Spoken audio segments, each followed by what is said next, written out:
Chapter 26. The first floor is an indoor arena, and the practical room is divided for their use from the second floor onwards.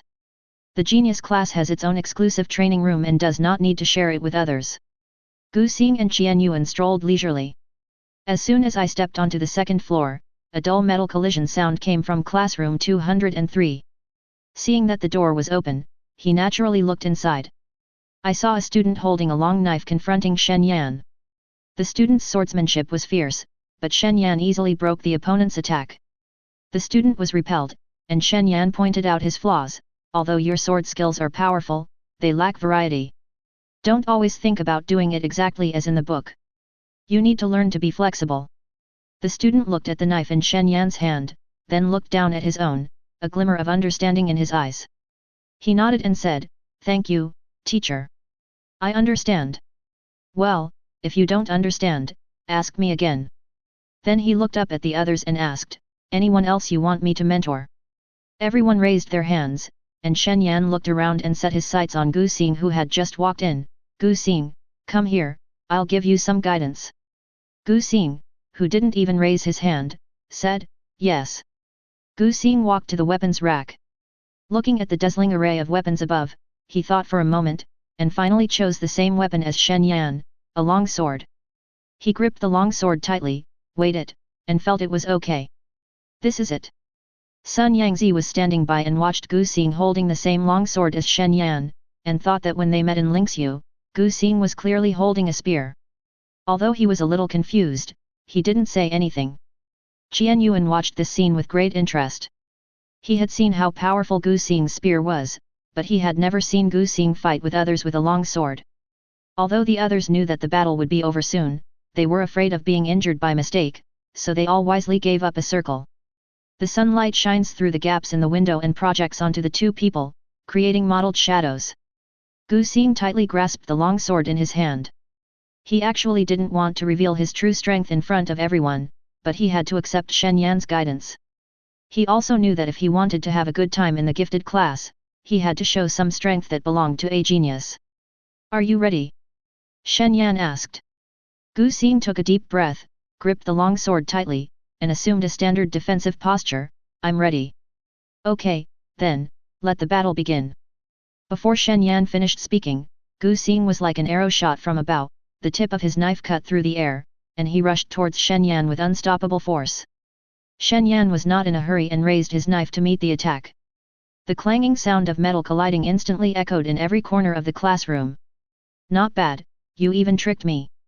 Shen Yan's laughter was full of approval. Gu Xing's move, which seemed defensive but was actually a surprise attack, made his eyes light up. After all, the other students were very straightforward and didn't have any ulterior motives. Seeing that his plan failed, Gu Xing quickly retreated, looking for a new opportunity, and replied casually, "Thank you for the compliment, Mr. Shen. Okay, then it's my turn next."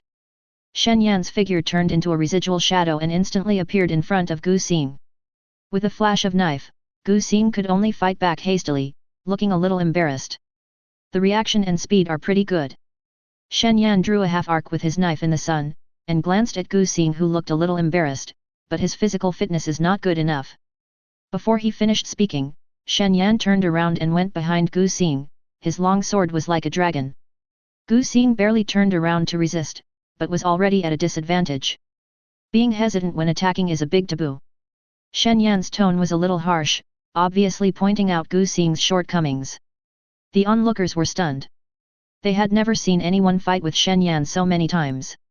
Gu Xing caught a glimpse of everyone's reactions and knew that it was time for him to get out, so he decided to give it a try.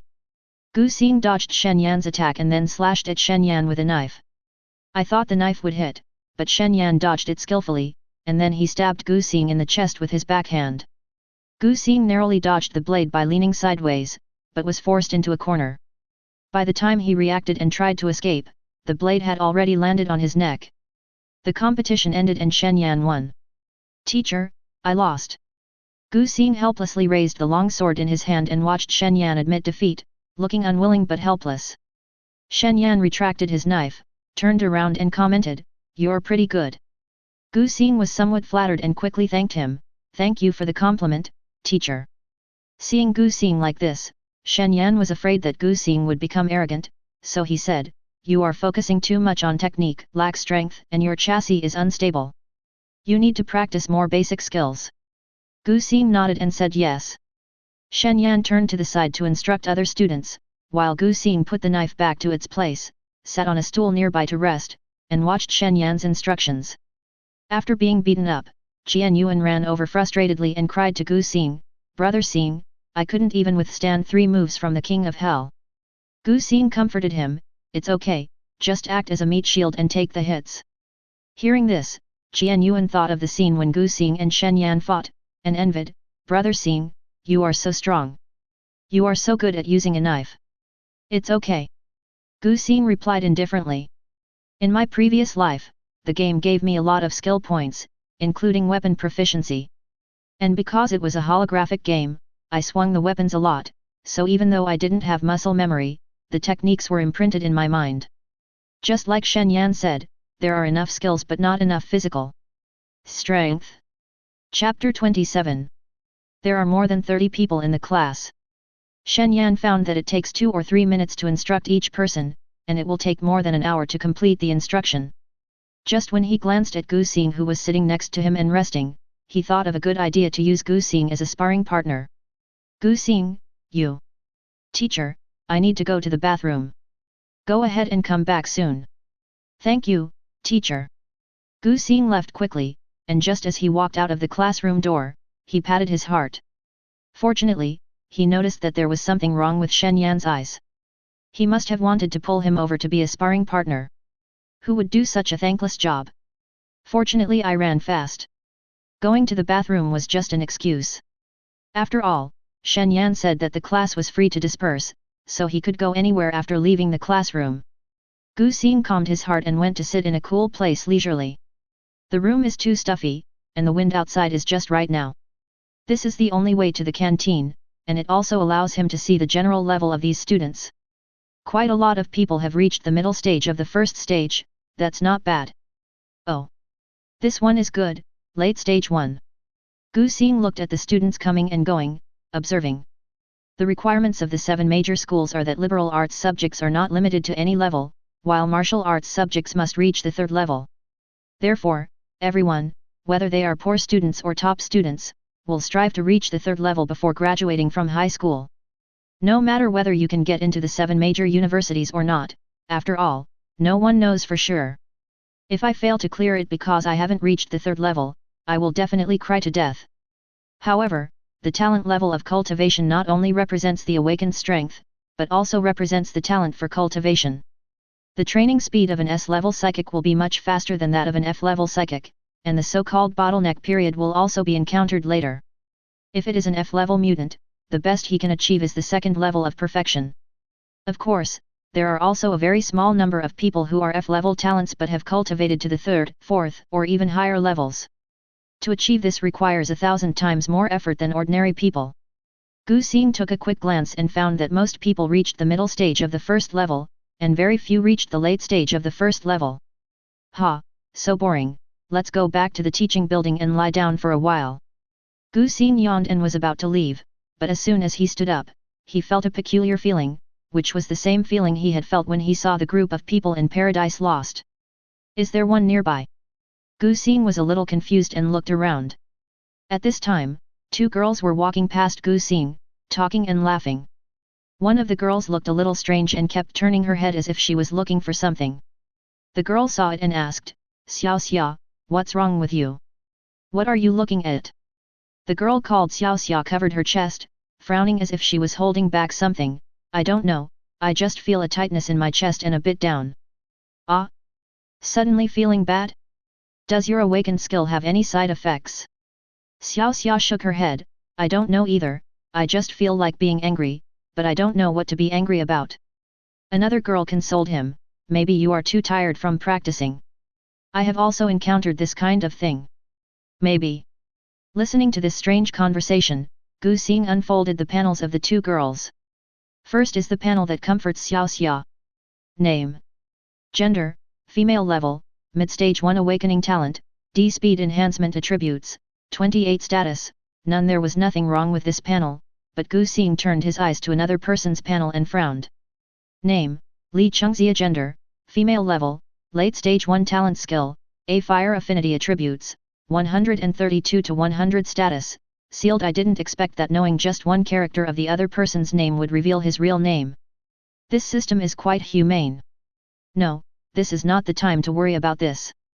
Gu Xing looked at the strange status bar and explained. Is this a seal that suppresses the realm? Seeing that the word seal was actually golden, Gu Xing decisively clicked on it to take a look.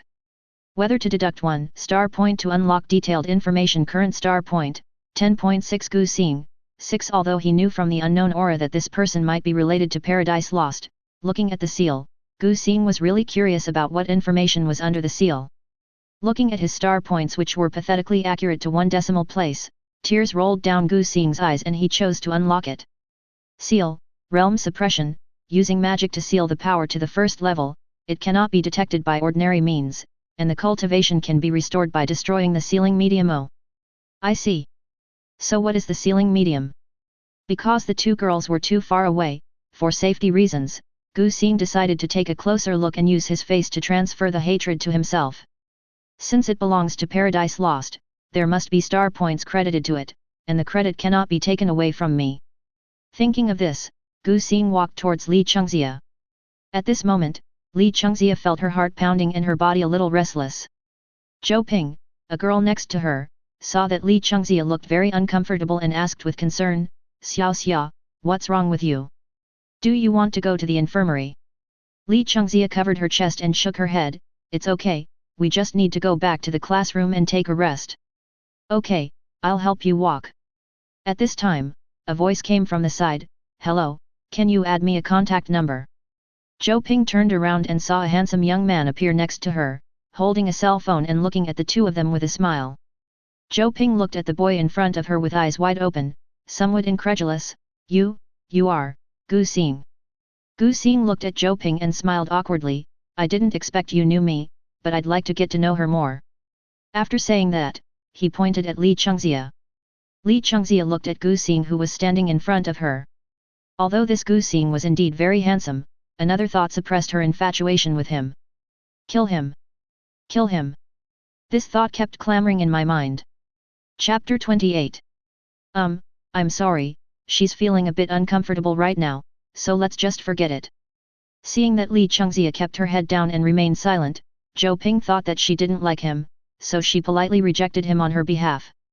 Gu Xing looked at Li Chengxia, who was looking down and silent but trembling, and guessed that the face scan must have been successful, so he pretended to be disappointed.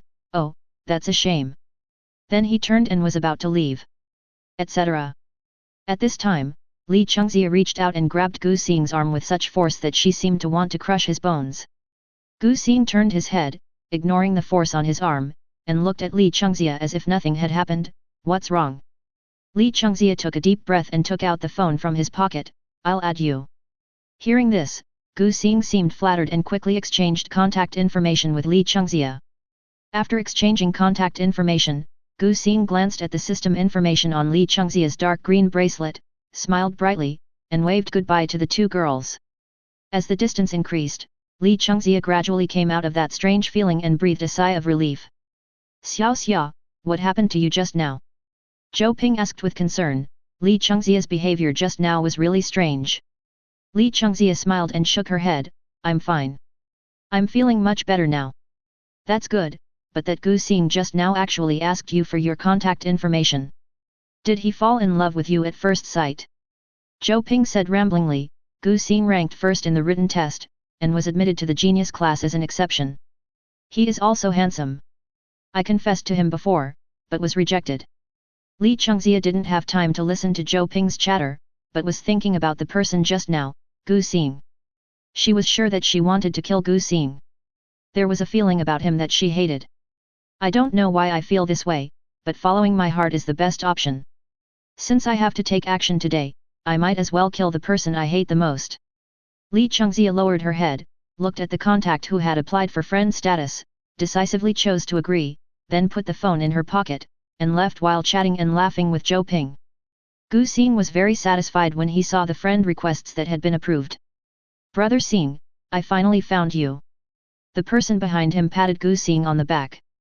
Gu Xing turned around, breathed a sigh of relief and put his phone in his pocket. "Ah, it's you. Is the class over?" Qian Yuan nodded. "Yes, it's over a long time ago. I've been looking for you all over." Seeing Gu Xing not saying anything, Qian Yuan looked around curiously. "Brother Xing, why are you here? I didn't see you buying anything." Qian Yuan looked at Xing Kong with his hands, but it was a bit strange that he was standing on the road that must be passed to the store. "It's okay. The cafeteria is open now. Let's go eat." "Okay. I just checked, and the cafeteria aunt said there's braised pork today." The two chatted as they entered the cafeteria. There are quite a lot of people in the cafeteria. It seems that there are no classes in the morning or everyone ends get out of class early to prepare for the competition. Gu Xing ordered a random meal, scanned the code, and chose a place to wait for Qian Yuan. He had just taken a few bites when a man came over. "There's no room left, would you mind sharing a table?" Gu Xing looked up and saw that it was Sun Yangzi. Gu Xing looked around and realized that most of the tables were occupied. "Well, sit down." "Thanks." Sun Yangzi sat down opposite Gu Xing with a tray in hand. Gu Xing glanced at her plate, which was filled with vegetables but no meat at all. The two of them ate in silence. Qian Yuan also ran over at this time and saw Sun Yangzi at first sight. "Oh, what a coincidence." Qian Yuan sat next to Gu Xing and said with a smile. Michelle Sun was eating and nodded as a greeting. When Qian Yuan came over, Gu Xing smelled the aroma of meat and turned around to look. Sure enough, Qian Yuan's plate was full of meat. Finally, I looked at my own plate. It was a combination of meat and vegetables, very healthy. Qian Yuan's mouth was full of oil, and he chatted with Gu Xing while eating. "Brother Xing, how many points do you think you can get in the ring?" Gu Xing estimated, "It's okay as long as I can pass." Qian Yuan listened to this and shook his head. "I think you can get above 90 points. After all, your swordsmanship is really strong. Most people can't beat you." This time the competition in the ring is similar to an exhibition match, with a 1v1 format. Two people showed their special abilities. Winning or losing didn't matter, what was important was the score. If you can kill the opponent instantly, the score will naturally be high. If you show some particularly outstanding points, such as Gu Xing's swordsmanship, you can also get a high score. However, the main point is to let the students compete and prove their abilities, especially those in the gifted class. But Brother Xing, you have to be careful. Although it's just an exhibition match, there will still be some dangers that are difficult to avoid. But as long as you are still alive, the first aid team at school can save you, ha ha ha ha. Qian Yuan was just joking, but it reminded Gu Xing of Li Chengxia whom he met on the road. Is she going to cause trouble in the ring? After all, killing someone in a fight is normal, and if you admit your identity after killing the person, it will definitely make people panic. Thinking of this, Gu Xing thought of a perfect solution, so he smiled and thanked Qian Yuan. "Thanks for the reminder, I understand." Sun Yangzi listened to Gu Xing's answer with a hint of inquiry in her eyes. After the meal, the three of them had the same destination, so they decided to travel together. Gu Xing finally had time to look at Sun Yangzi's current panel. Name: Michelle Sun. Gender: female. Level: First Order Perfection. Companion Talent: Sixth Sense. Talent Skill: SS Ice and Snow. Darling Attributes: 60. Status: None. Gu Xing had only seen Michelle Sun's panels twice, and was shocked both times. Others are in the early stage but she is in the middle stage, others are in the middle stage but she is in the perfect stage. Why is her cultivation speed so fast? As expected, those with SS level talents are all monsters. Chapter 29. The three of them came to the first floor of the practical building, where was the indoor arena, and where they were going to compete. Pushing open the glass door and walking in, there is a huge arena in front of you. There is a circle of open space below the arena with tables and chairs on it. That should be the judges' seats. At the outermost edge, close to the wall, are rows of spectator seats that can accommodate at least tens of thousands of people. Let's go get a front row seat. Qian Yuan pointed to the planned classroom area over there and said. There were already several students sitting there. There are more students in other areas than theirs, after all, there are more people in the class than theirs. Gu Xing walked to a place with an excellent viewing position and sat down. Qian Yuan and Sun Yangzi also sat on Gu Xing's left and right sides respectively. Gu Xing sat in the middle, speechless. He had known Jian Yuan for a long time, so naturally he sat next to him. But why is Michelle Sun so natural? There must be empty seats in other places. Gu Xing turned his head to look at Michelle Sun, while Michelle Sun stared straight at the busy staff below the stage. Seeing that Sun Yangzi had no expression on her face, Gu Xing turned his head and ignored her. Not long after sitting down, a special feeling was getting closer and closer, and Gu Xing saw the source of that feeling at a glance. Li Chengxia. At this time, Li Chengxia also noticed Gu Xing, looked at him, smiled and waved to say hello. Gu Xing also waved and smiled at her. My star point.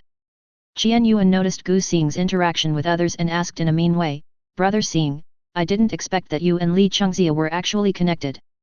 Gu Xing listened to Jian Yuan saying this and turned around, Do you know Li Chengxia? I don't really know her, I just know a few things about her. Gu Xing listened to Jian Yuan and asked quickly, Tell me about it. Apart from the basic information, he doesn't know anything else now, so he has to rely on this know-it-all to find out. Seeing Gu Xing's curiosity, Jian Yuan didn't waste any words and told him what he knew. Li Chengxia came to our school as an exchange student.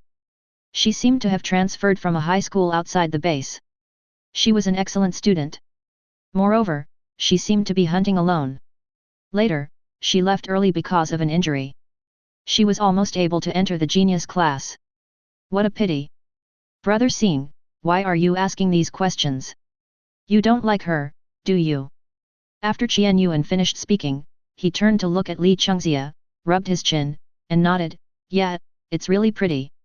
Gu Xing, don't think of me like that. Can you find out which school she is from?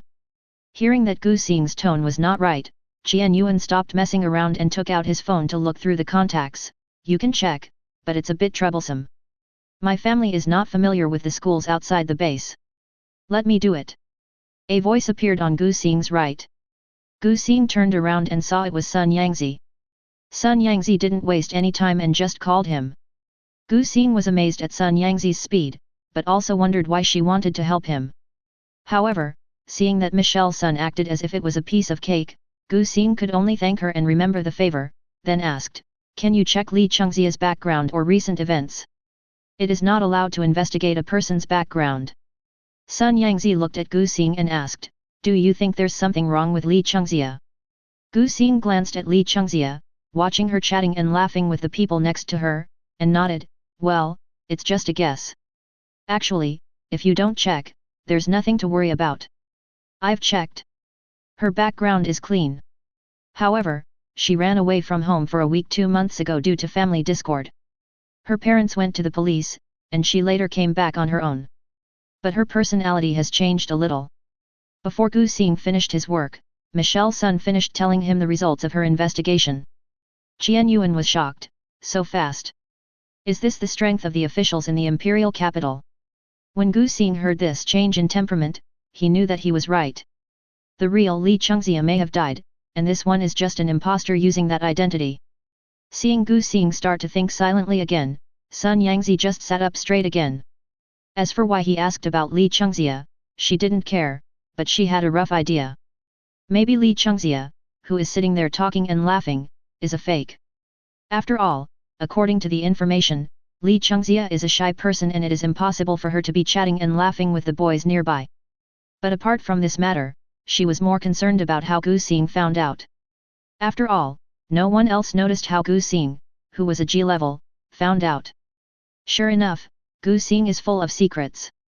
Jian Yuan was inspired by Michelle Sun's strength, and he also thought about what Michelle Sun said. Brother Xing, do you think? Jian Yuan didn't finish speaking, Gu Xing nodded, Well, just like what happened in Lingxiu, maybe there will be similar people here. At this moment, Gu Xing's cell phone vibrated and he opened it to take a look. Li Chengxia, let's compete on stage later. If you lose to me, I will be your girlfriend, okay, love heart? Jian Yuan poked his head out. He didn't think this was an ambiguous message, but a countdown to death. Brother Xing, do you really want to go? Jian Yuan asked worriedly. It's okay, this is my experience pack. Gu Xing said, smiling, and replied, Okay. Li Chengxia, who was chatting with others nearby, saw her cell phone light up. Looking at the latest news above, the smile on his face became even brighter, but there was some bloodthirstiness in that bright smile. Chapter 30. 1 o'clock in the afternoon. All the senior high school students came and sat in their respective classes. Gu Xing looked at the 4 people on the judging panel. They were the principal and 3 directors. Hey? Logically, the principal wouldn't participate in such a boring review, right? Qian Yuan looked at the principal sitting on the judging panel, somewhat confused. Gu Xing looked at the principal. The principal turned around and saw Gu Xing sitting in the audience. He smiled and nodded, then continued to talk to Shen Yan. Gu Xing. Sure enough, the principal must have wanted to see his performance, so he came to be a judge. You don't have to take him so seriously. Forget it, this saves me the trouble of explaining. Let's all gather together and check to make sure there are no omissions. Gu Xing muttered, his eyes scanning everyone. The panels of other people are quite normal, only Li Chengxia has a strange seal. At this time, Shen Yan stood up, took the microphone and began to speak. Students, this competition is about to begin. The judges this time include me, the principal, and 2 directors. We will score each match impartially. The grading rules have been sent to everyone's mobile phones and posted on the school bulletin board. However, I'm afraid some students may not have noticed, so I'll repeat them here again. The focus of the battle is performance, and winning or losing is secondary. Combat students are not allowed to challenge support students. Gu Xing looked at the other students who were eager to try. Many people were not satisfied with the crystal core hunting experience that time, and they all wanted to make a comeback this time. Those who do not participate will be squeezed out by those who participate, so the idea is to get everyone involved. Then let's start with the regular classes. As soon as Shen Yan finished speaking, a boy immediately stood up from his seat, ran to the stage, pointed at a boy in the genius class, and said, "I'm going to beat you and get into the genius class." Gu Xing looked at the direction the boy was pointing, and that person was pointing at him. Qian Yuan chuckled and looked at the scene with some joking. Brother Xing, you seem to be underestimated. Gu Xing patted Qian Yuan's shoulder and stood up. I know, but this is just right, we don't have to waste time. Shen Yan watched this scene and did not stop it. Instead, he sat down and let the referee take over. Gu Xing walked to the edge of the ring, picked up an unsharpened gun from the side of the ring, walked to the ring and looked at the fat dark man. To show respect, Gu Xing took a look at his panel. Name. Gender, male level, early stage 1 awakening talent, E-strength amplification attributes, 15 to 1.5 status, underestimating the enemy, combat power -10%, Gu Xing was speechless when he saw this attribute. How bad must this attribute be to be only 15? Even the old lady living downstairs has an attribute over 20. Didn't he practice at all? The referee noticed that the fat black man had no weapon in his hand, so he asked, "Are you ready?" The dark and fat man looked at Gu Xing with disdain. I don't even need to use weapons to fight this G-rank trash. Seeing the dark fat man so arrogant, the referee turned to look at Gu Xing, who nodded, I'm ready. The referee saw this and stepped back. Okay, then, let the game begin. Gu Xing looked at the man in front of him who was looking at him with disdain, but he was not angry. The world is a huge makeshift team. There are always people who think that other people's achievements are blown by the wind. Blinded by jealousy, they rush forward mindlessly and eagerly to prove their own value. He took the gun to deal with the difficult guy. As for this guy. Snap! The classmate saw Gu Xing throw the spear on the ground and sneered, waste is waste. He can't even hold a gun. Gu Xing listened to the man in front of him calling him a waste, shook his wrist and sighed, I wanted to hold back, but since you called me like that, I have to give you a good performance. When the classmate heard this, before he could even open his mouth, he heard a sharp whistling sound in his ears. By the time he reacted, the slap had already landed on the side of his face. Pang! The student was knocked to the side of the stage by the tremendous force and passed out. Hey, I feel much better. Gu Xing shook his hands and let out a long breath. The classmate was beaten unconscious, his mouth was crooked, and the medical staff quickly carried him away. At this moment, everyone in the audience gasped, and some people couldn't help but cover their faces. Gu Xing's performance was a bit unbelievable. He just slapped a fat man away like that. Even some of them couldn't do it. Qian Yuan covered his cheek and trembled, Brother Xing's hand is too strong, even someone of my weight can hit me so far. There was some appreciation in Michelle Sun's eyes.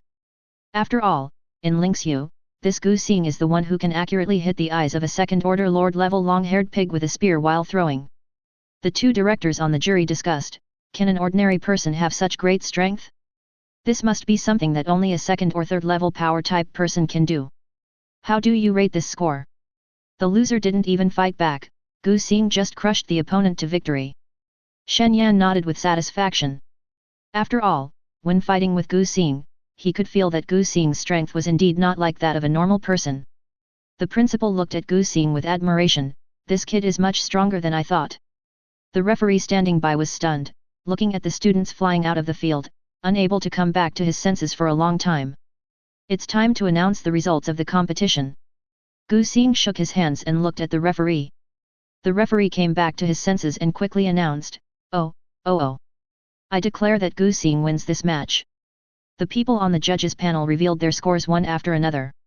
85 minutes, 80 minutes, 81 minutes, 84 minutes. After all, there is nothing to be said about this kind of crushing game. This point was given because Gu Xing is G-level and it is a recognition of his strength. There was a heated discussion in the audience, and then the referee said to Gu Xing, now you can just go out there or pick the player you want to play against. Although this sentence was said to Gu Xing, the referee was wearing a microphone and others could hear it.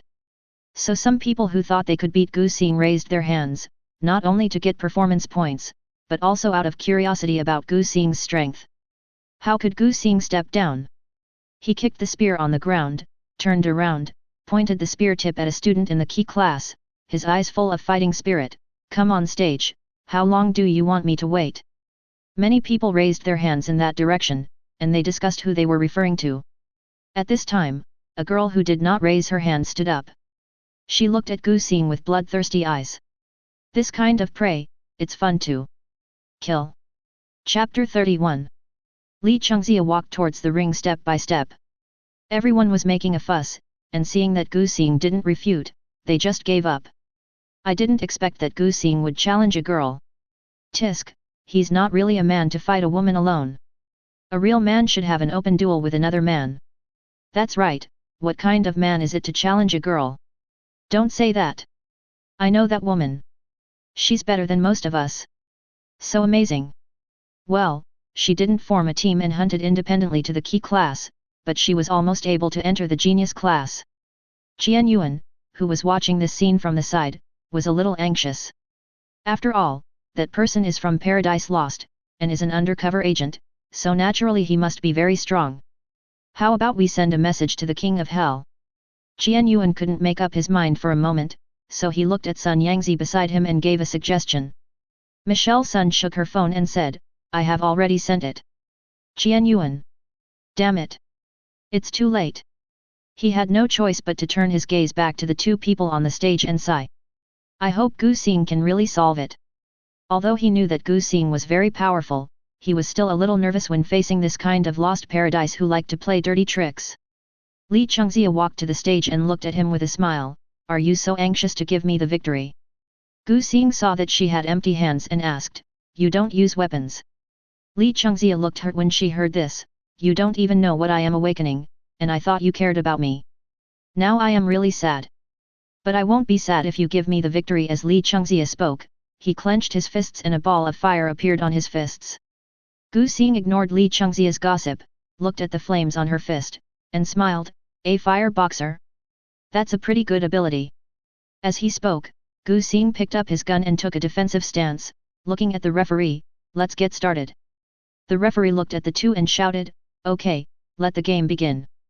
As soon as he finished speaking, Li Chengxia dodged and rushed forward. Li Chengxia was extremely fast. Gu Xing only had time to see her figure before she had already rushed in front of him. He quickly swung his gun to block, and the gun collided with Li Chengxia's fist. It was clearly the contact between the fist and the spear, but Gu Xing could hear a crisp metallic sound from the spear, and the flame on the fist was only 10 centimeters away from his face. Here's a piece of advice for you. Don't let the elemental boxer get close to your body. It's very dangerous. Wow! A column of flame burst out from Li Chengxia's hand. But before that, Gu Xing had already retreated, otherwise he would have been sprayed in the face by the flames of such high temperature, and would have been seriously injured if not killed. At this time, Gu Xing saw the punishment prompt in the upper left corner of the system quickly refreshed to 99+, and chose to ignore it. Although he can be weakened by the system, how can he continue to pretend if he is weakened? Thinking of this, Gu Xing somewhat embarrassedly wiped the sweat that appeared from being too close to the flames, and smiled, "This doesn't require me to give you the victory." Li Chengxia just smiled and attacked again. Others in the audience were discussing, "Hey, I didn't expect Gu Xing to be like this. He can't even beat a woman." "That's right, I thought it would be something amazing, but this is the result." Tisk, with this level of ability, he was able to enter the genius class, thanks to the policy. "That's right, I can do it too." Qian Yuan was watching anxiously. Brother Xing seems to be unable to hold on any longer. He can't beat that woman. Michelle Sun watched the battle on the stage and shook her head. "No, Gu Xing did it on purpose, watch carefully." Although Jian Yuan was confused after hearing this, he still kept a calm mind and carefully observed the fight between the two. Although Gu Xing looked a little awkward every time he dodged, if you look closely, every time when you thought Gu Xing was going to lose, he avoided it perfectly. Although each of Li Chengxia's attacks was sharp, she didn't even burn the corner of Gu Xing's clothes, nor did she touch any of his hair. The four judges were very satisfied with the performance on stage, especially the principal. He was unwilling to be a judge because for high-level people like them, the fighting of these newly awakened students was too childish, and it would not be of much interest even if he went. This time he was really surprised. It seems that the strength of this class is very high, but... The principal frowned as he looked at Li Chengxia who was beating Gu Xing. Each of Li Chengxia's attacks could kill people, or at least leave them half dead. This type of moves is collectively called killing moves, but how could a student know killing moves and use them so familiarly? Basically, every move is fatal. "Principal, please take a look." Shen Yan took out his cell phone, on which was the message from Sun Yangzi. When the principal heard this, he looked up at Li Chengxia and Gu Xing on the stage. Seeing Gu Xing's relaxed look, he smiled, "No need to pause yet. This kid is pretending so sincerely, he must be trying to do something." "Yes." Shen Yan agreed, put away his phone, and watched the two people fighting on the stage. As long as the referee on the stage shouts "start," the protective formation will be formed. Only when someone on the stage jumps down will the formation disappear. The sound of metallic collision echoed in the air, and two figures kept moving back and forth on the ring. Gu Xing quickly dodged Li Chengxia's attack by moving sideways, and at the same time swung his spear towards her body. Li Chengxia reacted quickly, turned his body, dodged the shot, and continued to attack. Gu Xing could only continue to defend. Seeing Gu Xing always dodging and only counter-attacking after a few moves, she said disdainfully, "You can't have only this much strength, show us your full strength." Clang! Gu Xing blocked Li Chengxia's fist and took a few steps back, only to hit the rope ring on the side of the ring. Touching the rope ring behind him, Gu Xing looked gloomy. "You really want me to use my full strength?" Li Chengxia saw that Gu Xing had no way to retreat, so she walked towards him slowly. "Of course. After all, if you don't use all your strength, you will have to make your final exit." Hearing this, Gu Xing looked at Li Chengxia and saw that she had already entered the range of her ability, and smiled slightly. "Okay, but, you have to use all your strength." Star Power Leg Strengthening. Star Power Wrist Enhancement. Star Power Gun Tip Enchants. Swoosh. Gu Xing took advantage of the moment when Li Chengxia lowered her guard and rushed over. Li Chengxia was stunned by the sudden counterattack and quickly raised his arms to defend himself. But Gu Xing's target was not the pair of fists, but the jade bracelet on his right wrist. The moment the tip of the gun touched it, the power of the stars covered the bracelet. The bracelet shattered under the attack of the spear and the power of the stars, and a violent deep purple aura swept across Li Chengxia's body. What? Li Chengxia was confused by the current scene, feeling the power surging from her body. "I looked down and saw the broken bracelet. How is this possible? How could the restrictions here be destroyed by such rubbish iron weapons?" Li Chengxia looked at Gu Xing who was smiling in front of her. She understood instantly and asked angrily, "How did you find out?" Gu Xing looked at Li Chengxia's level and combat power on the panel, which were constantly rising, and jumped off the stage, not forgetting to say to Li Chengxia, "I always keep my word. I'll give you this victory." Chapter 32. You can't leave. But even if she returned to her original fighting strength, she couldn't catch Gu Xing. Because at the moment when Gu Xing fell off the stage, Shen Yan, who was standing next to him, had already rushed over from the judge's seat and directly pinned the person on the stage, handcuffing him with special handcuffs. Gu Xing looked back and found Li Chengxia had been subdued. He pretended to be surprised. "If you don't let me go, then I'll come back now." As he said this, he jumped back onto the stage, bent over and looked at Li Chengxia's exasperated expression, with a look of regret. "I didn't see you happy when I came back, Gu Xing." Li Chengxia gnashed her teeth in anger, her eyes were bloodshot, and she struggled angrily, wishing she could tear a piece of flesh from Gu Xing. Upon seeing this, Shen Yan knocked Li Chengxia unconscious with a single blow. The students in the audience were talking about it. What happened? Why did the King of Hell get involved? I don't know either. It seems that Gu Xing broke someone's bracelet, and that person got angry, so Gu Xing jumped down.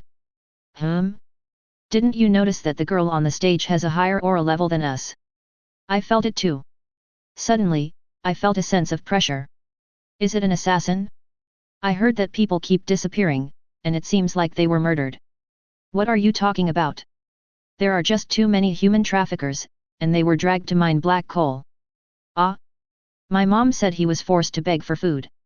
The discussion among the crowd was getting louder and louder. No one knew what they were discussing, but everyone was in a state of panic. Shen Yan picked up the broken jade bracelet on the ground, stood up, and heard the whispers in the audience. He cleared his throat and said loudly, "Since Li Chengxia used banned drugs in this competition, she will be disqualified and expelled from school. Please take this as a warning." After hearing these words, the students calmed down a little. Gu Xing saw that the matter was over, so he turned around and was about to leave, but Shen Yan stopped him directly. "You and I will go to the principal's office." Ah! Gu Xing turned around and showed a smile that was 2 parts awkward, 3 parts puzzled, and 5 parts unwilling. Can I not go?" "Can't." "All right." Gu Xing sighed deeply and followed Shen Yan resignedly. The principal who was originally sitting on the judges' panel had long disappeared. The two soon arrived at the principal's office, where the principal was sitting on the sofa next to them drinking tea. Seeing the two of them coming, the principal raised his teacup and asked Gu Xing with a smile, "Student Gu Xing, would you like a drink?" No need." Boom boom. A crack appeared in the wall, and an invisible door appeared in front of Gu Xing. He didn't even have time to turn his head quickly to avoid suspicion. Shen Yan took the unconscious Li Chengxia into the door, while the principal drank tea calmly. Gu Xing was speechless. Did they really not consider him an outsider? The principal looked at Gu Xing still standing and said with a smile, "Do you want to go in and take a look? If you don't want to go in, you can come and chat with me." It was a choice between 2 options, but Gu Xing chose to leave. However, I knew that the principal would definitely not agree, so it was useless to ask, so I decisively chose to sit on the sofa. The principal looked at Gu Xing sitting on the sofa opposite him and made a cup of tea for him with a smile. "Try it, this is the best tea." Gu Xing looked at the tea in front of him. He really liked tea. So he took a sip, tasted it, and his eyes lit up. "Buy how silver needle? It's really good." The principal drank his tea calmly and didn't ask anything. The two of them looked quite comfortable. Bang bang! There was a knock at the door, and a man walked in, about the interrogation of that. As the man spoke, he lowered his head and took out a document. Then he noticed there was a student and immediately shut up. Gu Xing put down the teacup and stood up. "Then I'll go back first." "Need not." The principal waved his hand and asked Gu Xing to sit down again, then turned to look at the man. "Just say it." Gu Xing watched this scene and could only sit down, acting uneasy and looking like a good student. Li Dongyu just wants to drag himself into this muddy water. What an old fox! But he can't refuse. Since he couldn't leave, Gu Xing could only sit down and listen to what the man wanted to say. Seeing that the principal didn't care about this student, the man was curious about Gu Xing's identity, but he still said what he was going to say. "Principal Li, this is the confession we collected when interrogating the prisoner Meng Shui." The principal took the file bag, opened it, frowned at the interrogation materials inside, and then handed the materials to Gu Xing. "You can take a look too." Gu Xing saw some shock in the man's eyes and sighed inwardly. He doesn't want to either. But there was no way to refuse, so I had to accept it and then look at the file information carefully. Meng Shui is from the outer city of Rongyang Base. He was admitted to a higher education institution due to his excellent performance in liberal arts, joined the army after graduation, and after 3 years of training, became a staff member in Lingxiu of Rongyang City's class placement examination. The family background is clean and has no criminal record. However, for unknown reasons, he deliberately destroyed the teleportation formation, causing it to fail, and showed an extremely pessimistic attitude during interrogation. When he was asked about the mastermind behind the scenes, he suddenly went crazy and lost his mind. Even the purification skill was useless. He eventually struggled until his wrist was broken and he died. Interrogation record. Interrogator: have you ever thought about how many students will die as a result of your actions? Meng Shui: isn't this exactly what I want? Sir, you know, these students deserve to die. Humans deserve to die too. Meng Shui: but my ability cannot kill everyone in the world, but I can kill some students, and that is enough. Interrogator: was it someone behind you who instructed you to do this? Meng Shui: I volunteered. Everyone is a sinner. No one deserves to live in this world. Everyone must die. Everyone deserves to die. Meng Shui: sir. Kill me. I am also a human being. I deserve to die. The interrogation is over. The suspect has died. The cause of death: broken wrist bones and anger. Chapter 33. Gu Xing put the document down. The principal smiled and made tea for Gu Xing again, asking, "Did you find anything?" Looking at the man, and then at the principal who seemed to be showing his true colors, Gu Xing couldn't play dumb anymore, so he stated his own inference: since it cannot be purified, then she was not hit by a mind control skill, so she is most likely brainwashed. The principal nodded, agreeing with Gu Xing's idea. The man was a little confused when he heard Gu Xing say this: is it the hypnotic type? Gu Xing was silent for a moment and shook his head. The probability is very small. Although hypnosis is also suitable for her situation, the probability of someone with a military background committing treason is extremely small.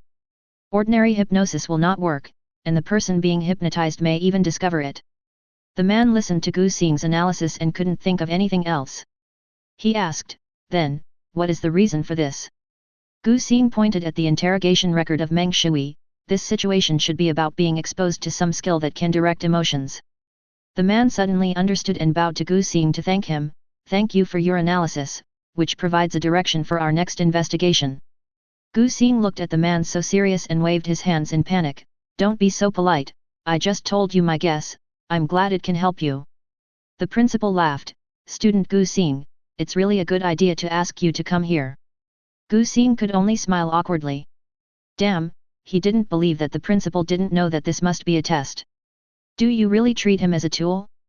The principal looked at the man and waved his hand.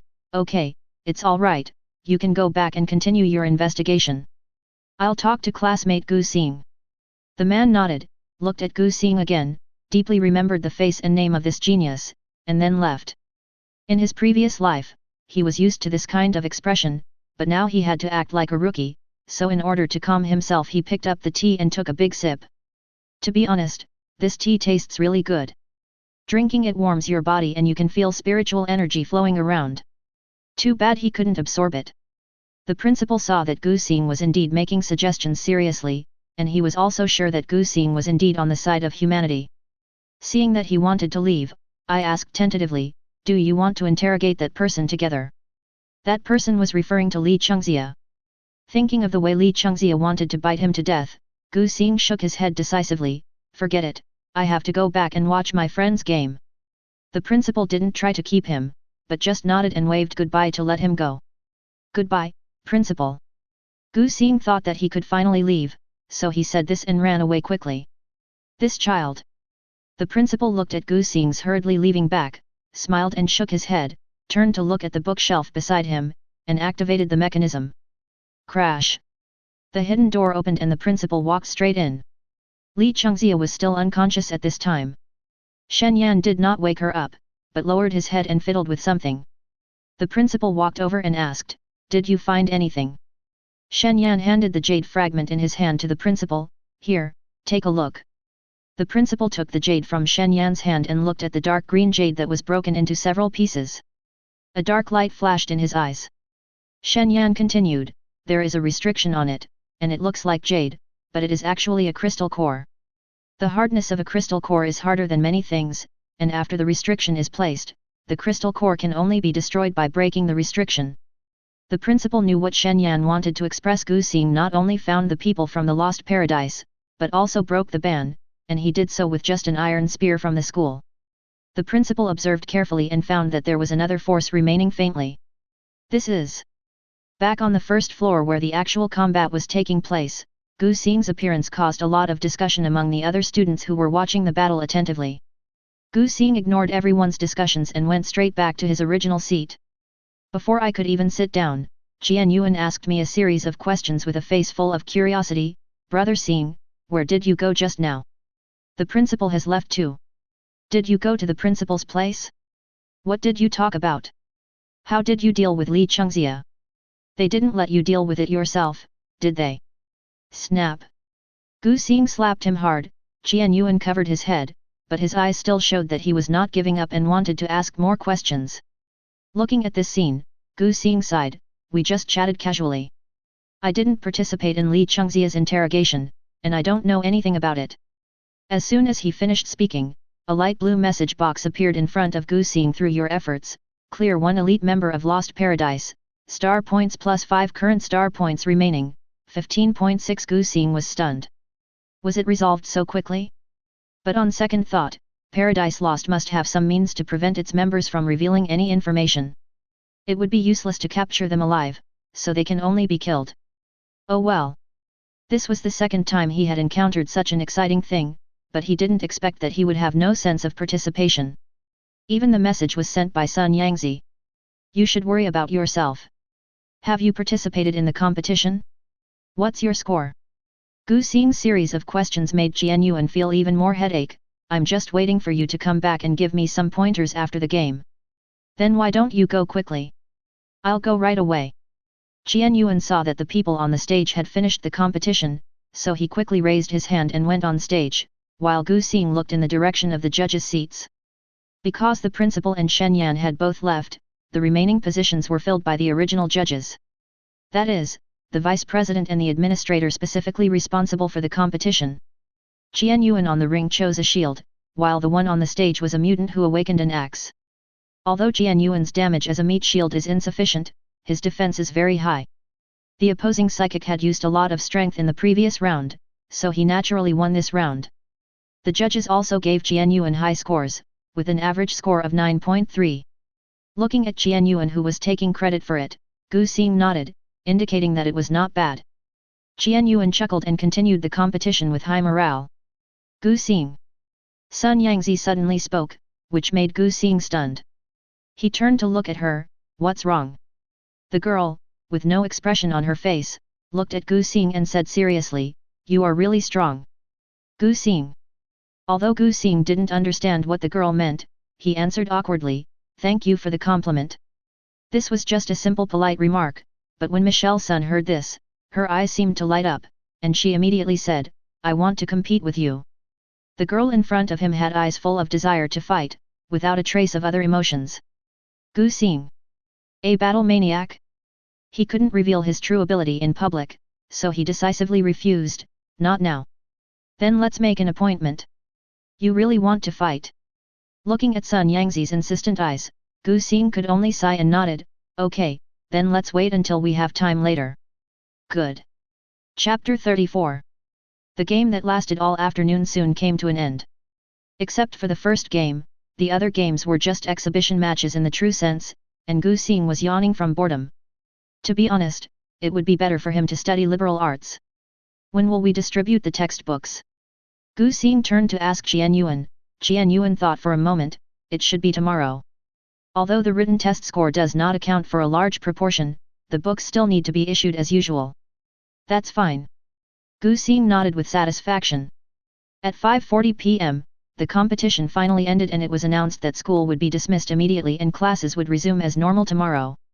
The classmates went to the martial arts gym outside the school in groups of 3 or 4 to continue training, and only Gu Xing was walking back home alone. Looking at the sun setting in the distance, Gu Xing stretched himself lazily. Finally, the dust has settled, and normal life in the third year of high school is about to begin. Thinking about his future life, Gu Xing was very satisfied and quickened his pace towards home. "Miss, it's time to get in the car." The driver nearby saw Michelle Sun staring at a figure in the distance and reminded her softly. Sun Yangzi nodded, got in the car and left.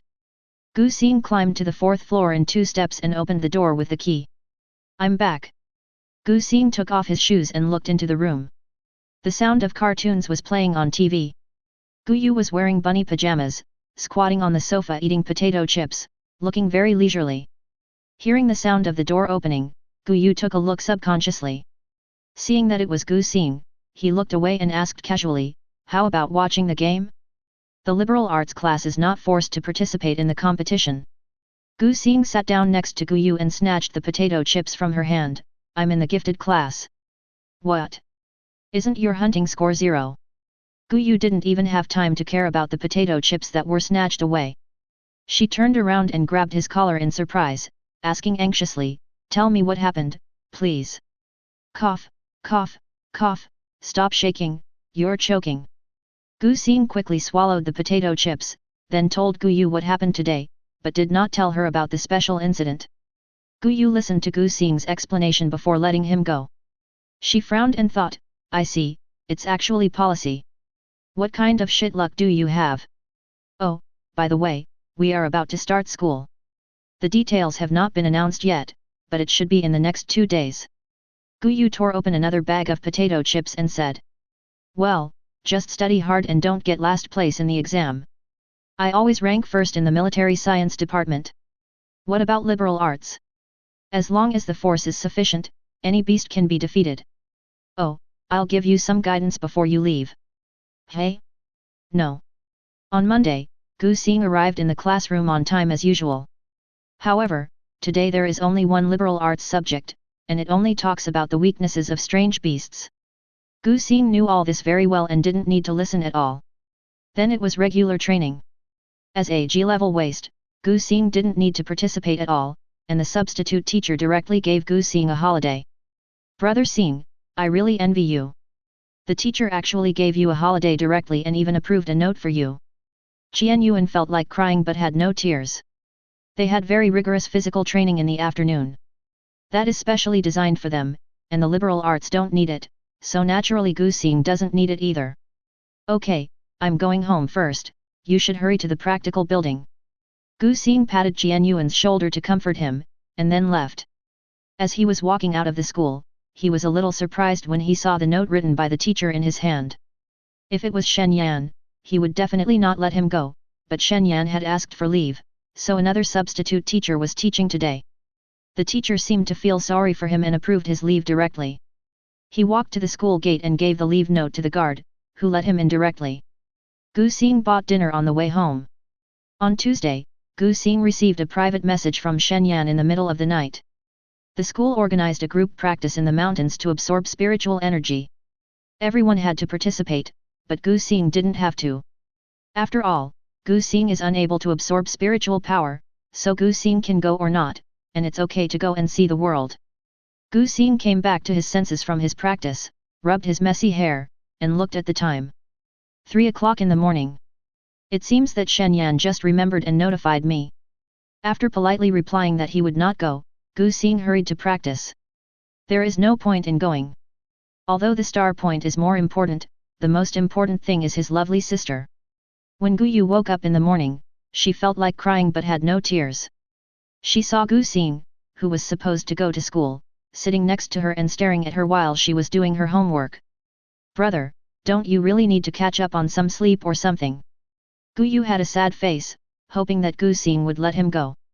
Gu Xing tapped his phone, and the screen lit up, showing the time. "It's already 10 o'clock, and it's almost time for lunch, but you're still waking up.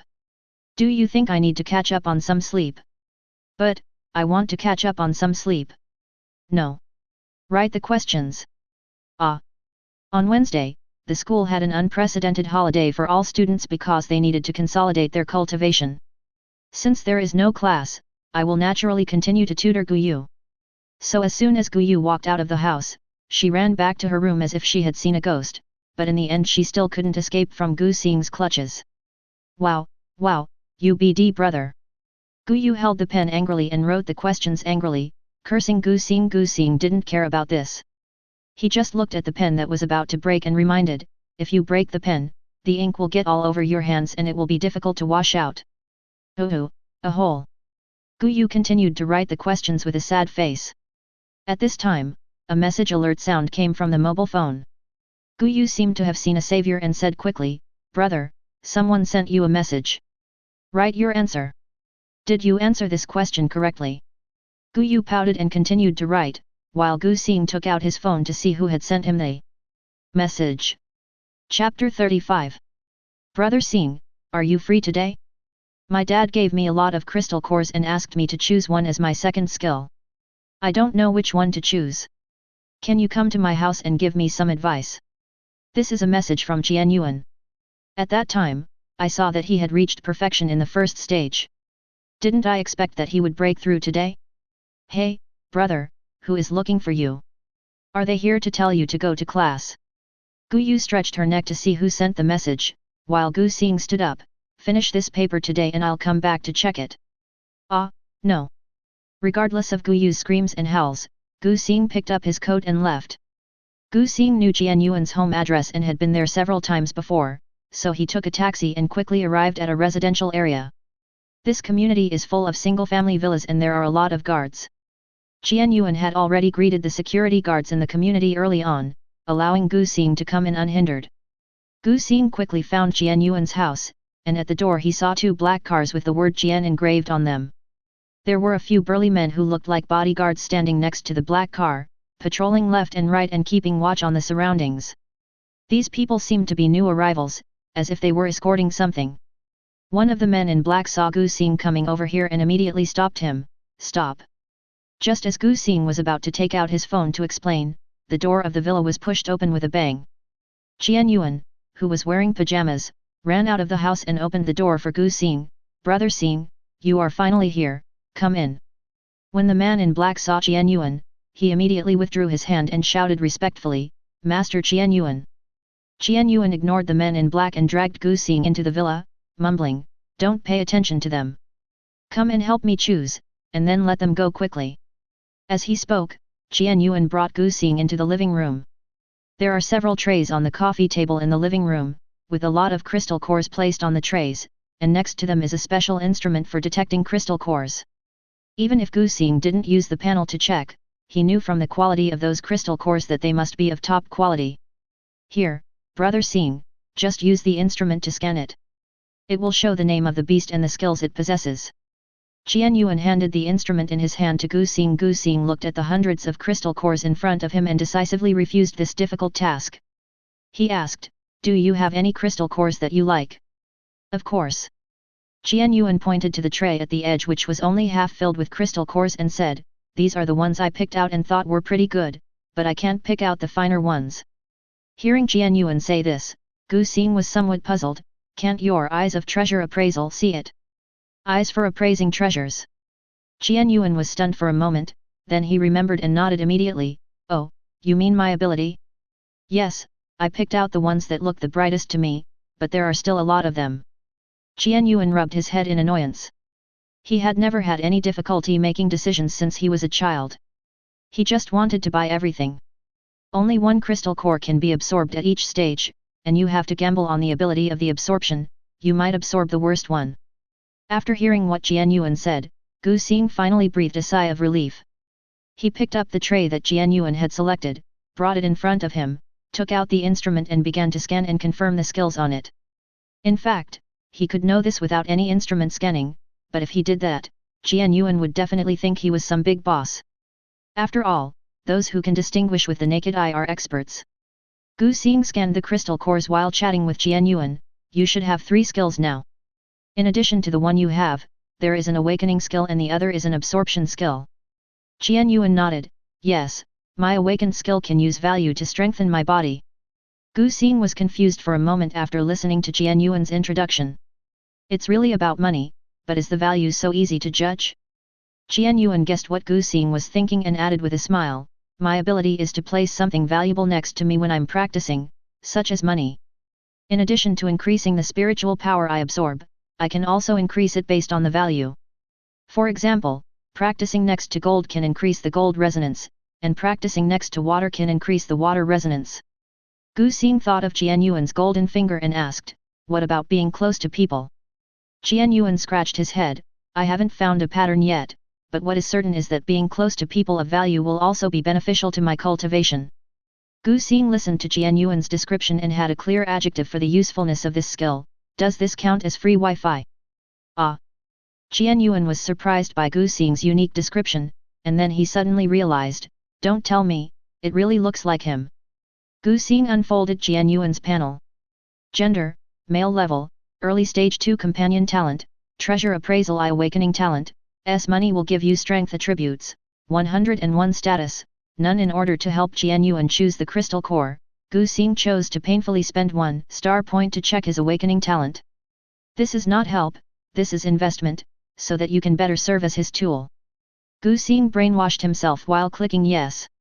When Gu Xing saw the detailed introduction of Jian Yuan's awakening talent, he suddenly stopped feeling painful. He widened his eyes slightly and rubbed them in disbelief. Brother Xing, what's wrong with you? Jian Yuan was a little confused when he saw that Gu Xing's expression was just like the sky in June. It's okay. So, do you want to go for a support tank, combat tank, or pure tank? Gu Xing looked at Jian Yuan's panel carefully and asked this question. Jian Yuan was very hesitant after hearing this. In fact, he wanted to go for the tank, but the tank needed to move to avoid fatal damage, and his nerve reaction was always not up to standard. Being a supporting tank means sacrificing oneself for the benefit of others, and it is impossible for him to learn this. A pure tank is too useless. Without teammates, it can't even kill a small monster. Just like in Link's Yu, it can only kill the enemy by hitting the shield. Seeing Jian Yuan's conflicted look, Gu Xing knew that Jian Yuan didn't like either of them, which meant he wanted to have the best of both worlds. In that case, let's go for the anti-tank strategy. Gu Xing gave his suggestion. Anti-tank. Jian Yuan was stunned, then slapped his head and said, yes. Anti-tank means both damage output and damage resistance. This statement woke Jian Yuan up from his dream. He was only thinking about choosing 1 out of 3, or even 1 out of 2. He didn't expect that he could book the entire place directly. Gu Xing nodded and handed a crystal core to Jian Yuan, absorb it. I guess your father wants you to absorb this crystal core the most. Jian Yuan was holding the crystal core. The crystal core was transparent brown in color and had some hard thorns on it. He was almost scratched when he looked at it. Gu Xing wanted Jian Yuan to absorb his king-level skill counter injury. When receiving all types of damage, except mental damage, it will cause 30% damage to the target. There are very few exotic beasts with the counter injury property, and many of them only absorb a single type of damage, but the iron-clad lizard can counter all damage except mental damage. After knowing what Gu Xing meant, Jian Yuan was discouraged. But if I absorb the counter-attack now, the success rate is very low. I will absorb it when I reach level 4 or 5. Counter injury is a skill that tanks dream of, but the success rate of absorption is very low, especially the lower the tier, the harder it is to obtain. Moreover, after a crystal core is absorbed, the success rate of obtaining other skills of the same crystal core again will be infinitely close to 0. Some people absorb Lord Crystal cores to obtain ordinary skills first, and then absorb nearly 100 crystal cores after upgrading to obtain the desired Lord level skills. The Lord can do this experiment, but the king will not allow it, because even with the whole country's strength, they cannot gather 100 identical king-level crystal cores. It's okay. I have a way to increase your absorption success rate. Gu Xing said mysteriously. Chapter 36. Xing. Brother Xing. In the training ground, Jian Yuan looked confused as he watched Gu Xing direct a group of servants to bring tennis balls, basketballs, volleyballs, footballs, and even table tennis balls. What are you doing? Gu Xing waved his hand to let the others leave the training ground, and he weighed a tennis ball in his hand and said, of course it helps you improve your absorption success rate. Feeling that these balls were almost ready, Gu Xing walked to Jian Yuan, took out the crystal core, pointed at the ground, and said, now kneel on the ground, curl up your body, and hold the crystal core in your hands.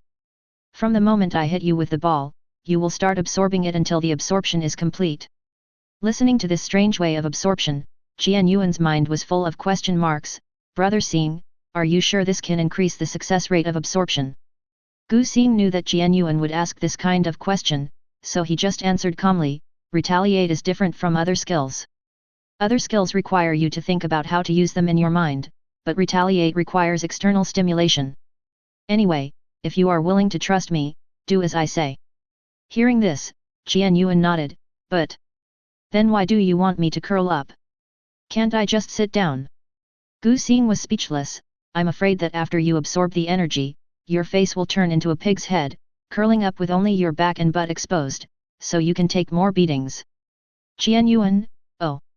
After the explanation, it's time to take action. Jian Yuan curled up into a ball as Gu Xing requested, leaving only his back and buttocks exposed. Seeing that Jian Yuan was ready, Gu Xing looked at Jian Yuan's panel at this time and sighed slightly. Money will give you power. When you practice near valuable people or objects, you will get a certain amount of cultivation bonus. Then the following will report in real time any element that Jian Yuan is close to, but among the various bonuses of 0.1 and 0.01, Gu Xing saw one about himself. Gu Xing increases the success rate by 50% when absorbing the desired crystal core. Current success rate is 50.001%, no wonder Jian Yuan said he was valuable. Without him, with just this 0.001% success rate, even the gambling king would have to shake his head and leave. And taking this opportunity, Gu Xing just wanted to experiment what effect the power of the stars has on people other than the lost paradise. Thinking of this, Gu Xing squatted beside Jian Yuan, condensed the light blue star power in his hand, and patted his shoulder. I trust you. Gu Xing looked at Jian Yuan's panel and saw an additional message about increased absorption rate of star power, success rate plus 10%. It's outrageous. Gu Xing returned to the basketball hoop, picked up a tennis ball, and threw it directly at Jian Yuan. Whoosh! The tennis ball did not move in a parabola, but in a straight line, hitting Jian Yuan's waist directly. Ouch! Jian Yuan felt his waist hurt. Bullshit, absorb. Gu Xing reminded unhappily. Jian Yuan could only endure the pain in his waist and absorb the crystal core in his hand. I prayed in my heart that it was a counterattack, otherwise my suffering would be in vain. Bang bang on the training ground, a teenager in a black jacket was throwing various balls at the fat teenager who was curled up on the ground. The fat boy's body was shaking, and he didn't know whether it was because of the breath in the crystal core or the pain in his body. He only knew that if he couldn't absorb it, he might really be crushed to death. Gu Xing kept staring at Jian Yuan's panel, watching where to hit it to increase the chance of successful absorption. Call out another basketball was thrown over, and when it hit Jian Yuan, Gu Xing clearly heard that the sound when it landed was not crisp, as if it had been deflated. The success rate at this time has reached 99%. This success rate means that as long as no accidents happen, it's a sure thing. At this moment, Gu Xing vaguely saw a light brown shape similar to a spiked armor appear around Jian Yuan, which also proved that the absorption was successful. So Gu Xing stopped and waited quietly for Jian Yuan to wake up. 10 minutes later, the translucent brown spikes slowly disappeared, and Jian Yuan opened his eyes. He stood up excitedly. Brother Xing, success, hiss. My back hurts so much. The moment Jian Yuan stood up, he felt like his back was no longer his own. You don't have to think about it to know that it must be blue and purple. His physical fitness is that of a standard tank, an ordinary basketball, tennis and the like cannot hurt him at all. But he was actually injured. How much force did it take to hit him? Gu Xing went to support him and wanted him to sit down. But Jian Yuan covered his buttocks, his face showing tears without tears. Brother Xing, my butt hurts, I can't sit down. Gu Xing, I'll help you back to your room. So Gu Xing could only help Jian Yuan back to the room. The servants around looked at the scene with strange expressions. Gu Xing helped Jian Yuan back to the room, and Jian Yuan lay on the bed. Although my body was in pain, I looked very excited. Brother Xing, what you said is really good, it really worked. I'm only at the second level, but I can absorb the king level skills, and it's a rare anti-injury skill. This feat has never happened even in my family. Jian Yuan became more and more excited as he spoke and tried to prop himself up to speak. But the pain in his back forced him to lie down and complain. Hiss, this operation method is a bit painful. Seeing Jian Yuan like this, Gu Xing took the intercom from the side and stuffed it into Jian Yuan's hand. Okay, doesn't your family produce medicine? Hurry up and have someone send the medicine over.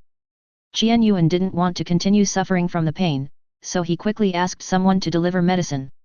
After drinking the potion, Jian Yuan instantly became full of energy. Gu Xing was a little surprised that the potion was so effective. After sniffing the lingering scent of medicinal herbs in the air, Gu Xing was speechless. The cost of this bottle of medicine is 1,000,000, it would be strange if it doesn't work. Qian Yuan looked at Gu Xing with admiration in his eyes. Brother Xing, you are really awesome. Is this your original invention? Do you want to sell me the specific operation of this method? I will give you a share of the profits. Gu Xing immediately shook his head. This scorer. The reason for this successful absorption was half due to Qian Yuan's own innate ability and half due to his fine-tuning. Qian Yuan saw that Gu Xing didn't want to talk more, so he didn't ask any more questions, so he changed the subject and praised, Brother Xing, I feel like you are even more awesome than the star god. Ahem. Gu Xing almost choked on his own saliva and said quickly, don't talk nonsense. If those people from the Star God Temple hear this, they will tear you apart with their bare hands. The existence of the Star God Temple is known to the entire country.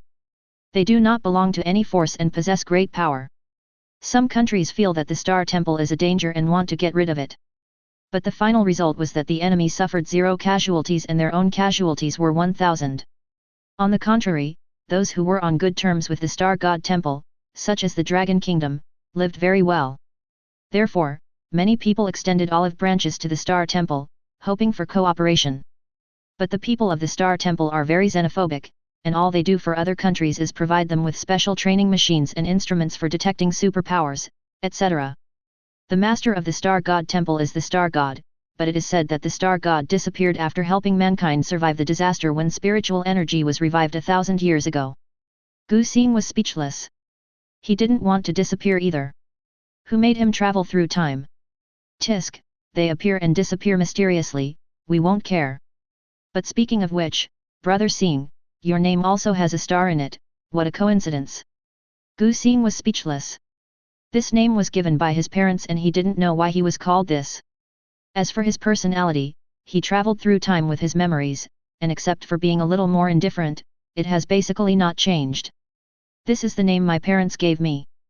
Besides, there are so many people in the world, I'm not the only one with the word star in my name. It just happened. You should have a good rest. I have to go home and continue watching my sister do the test paper. Okay. Gu Xing walked to the door and just opened it, and the housekeeper pretended to knock on the door. Seeing Gu Xing coming out, the housekeeper bowed to Gu Xing, and then said to Qian Yuan, Master, the master is here. Chapter 37. Qian Yuan, who was lying on the bed, heard this, propped himself up with his hands, looked at the housekeeper, and asked excitedly, why is my dad here? Seeing Qian Yuan's excited look, he guessed that he was going to say something in private, so he decided to leave first. The butler stopped him and said with a smile, the head of the family has heard about Master Gu Xing's deeds a long time ago, and I hope to have a chat with you this time. Gu Xing was full of doubts.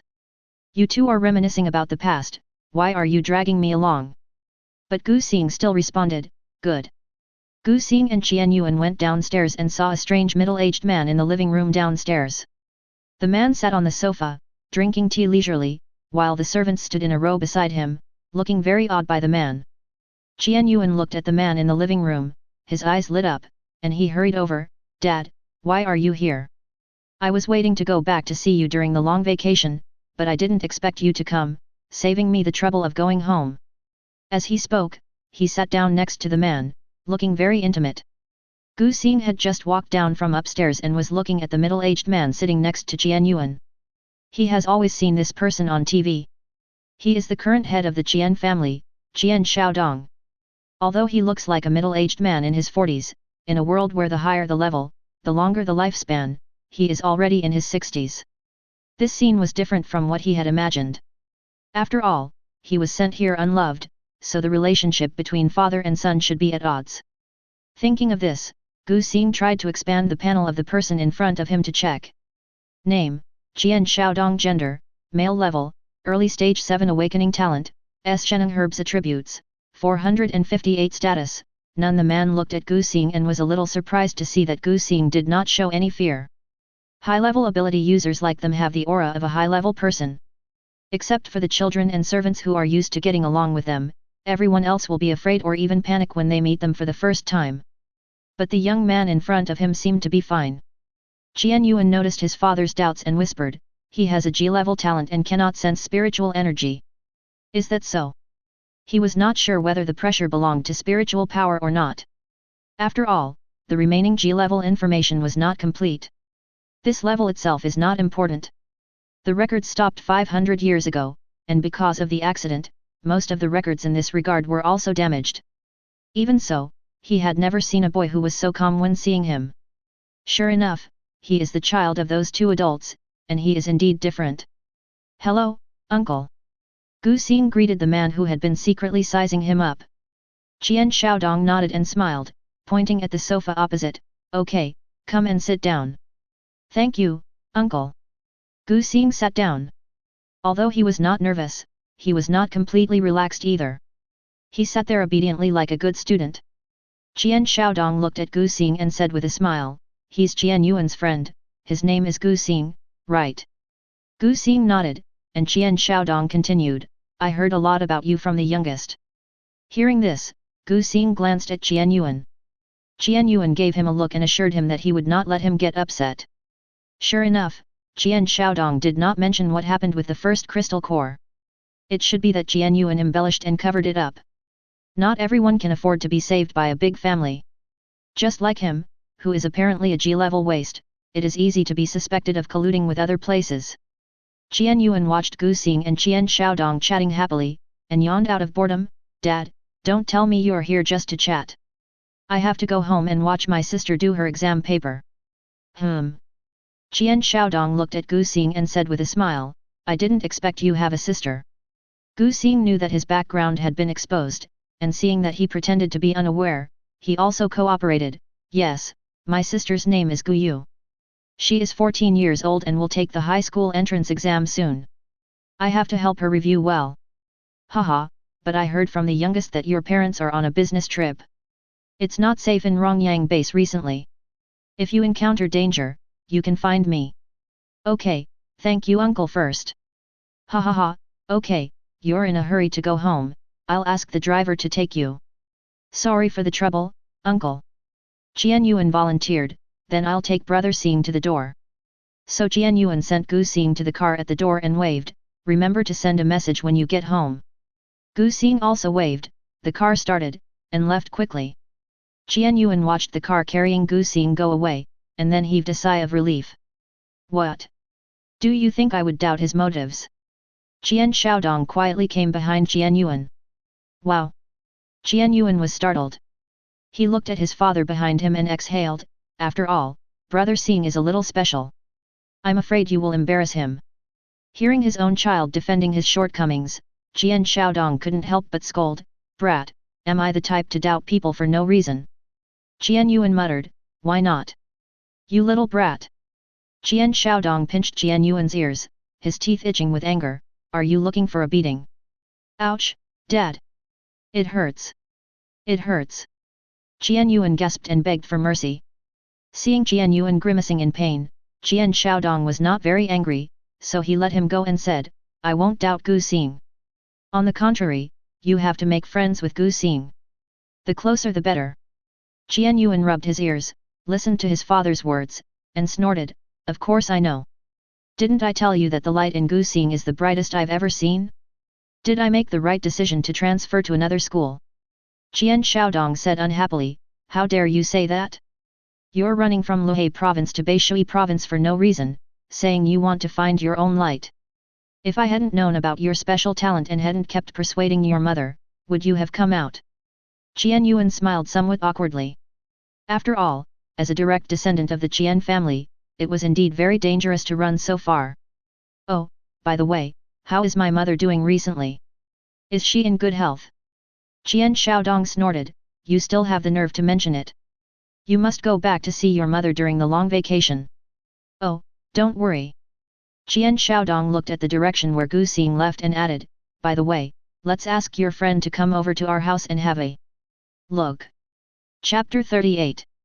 On Thursday morning, the first class is a cultural class. Most of the students sat upright, but Gu Xing was an exception. He lowered his head, his fingers flipping through the pages of analysis of alien beast weaknesses, one page after another, with a hint of disappointment in his eyes. The content was similar to what we knew thousands of years ago and was not very interesting, so I put it aside and looked at modern history. Suddenly, the teacher at the podium stopped teaching, swept his eyes across the classroom, and fixed them on Gu Xing.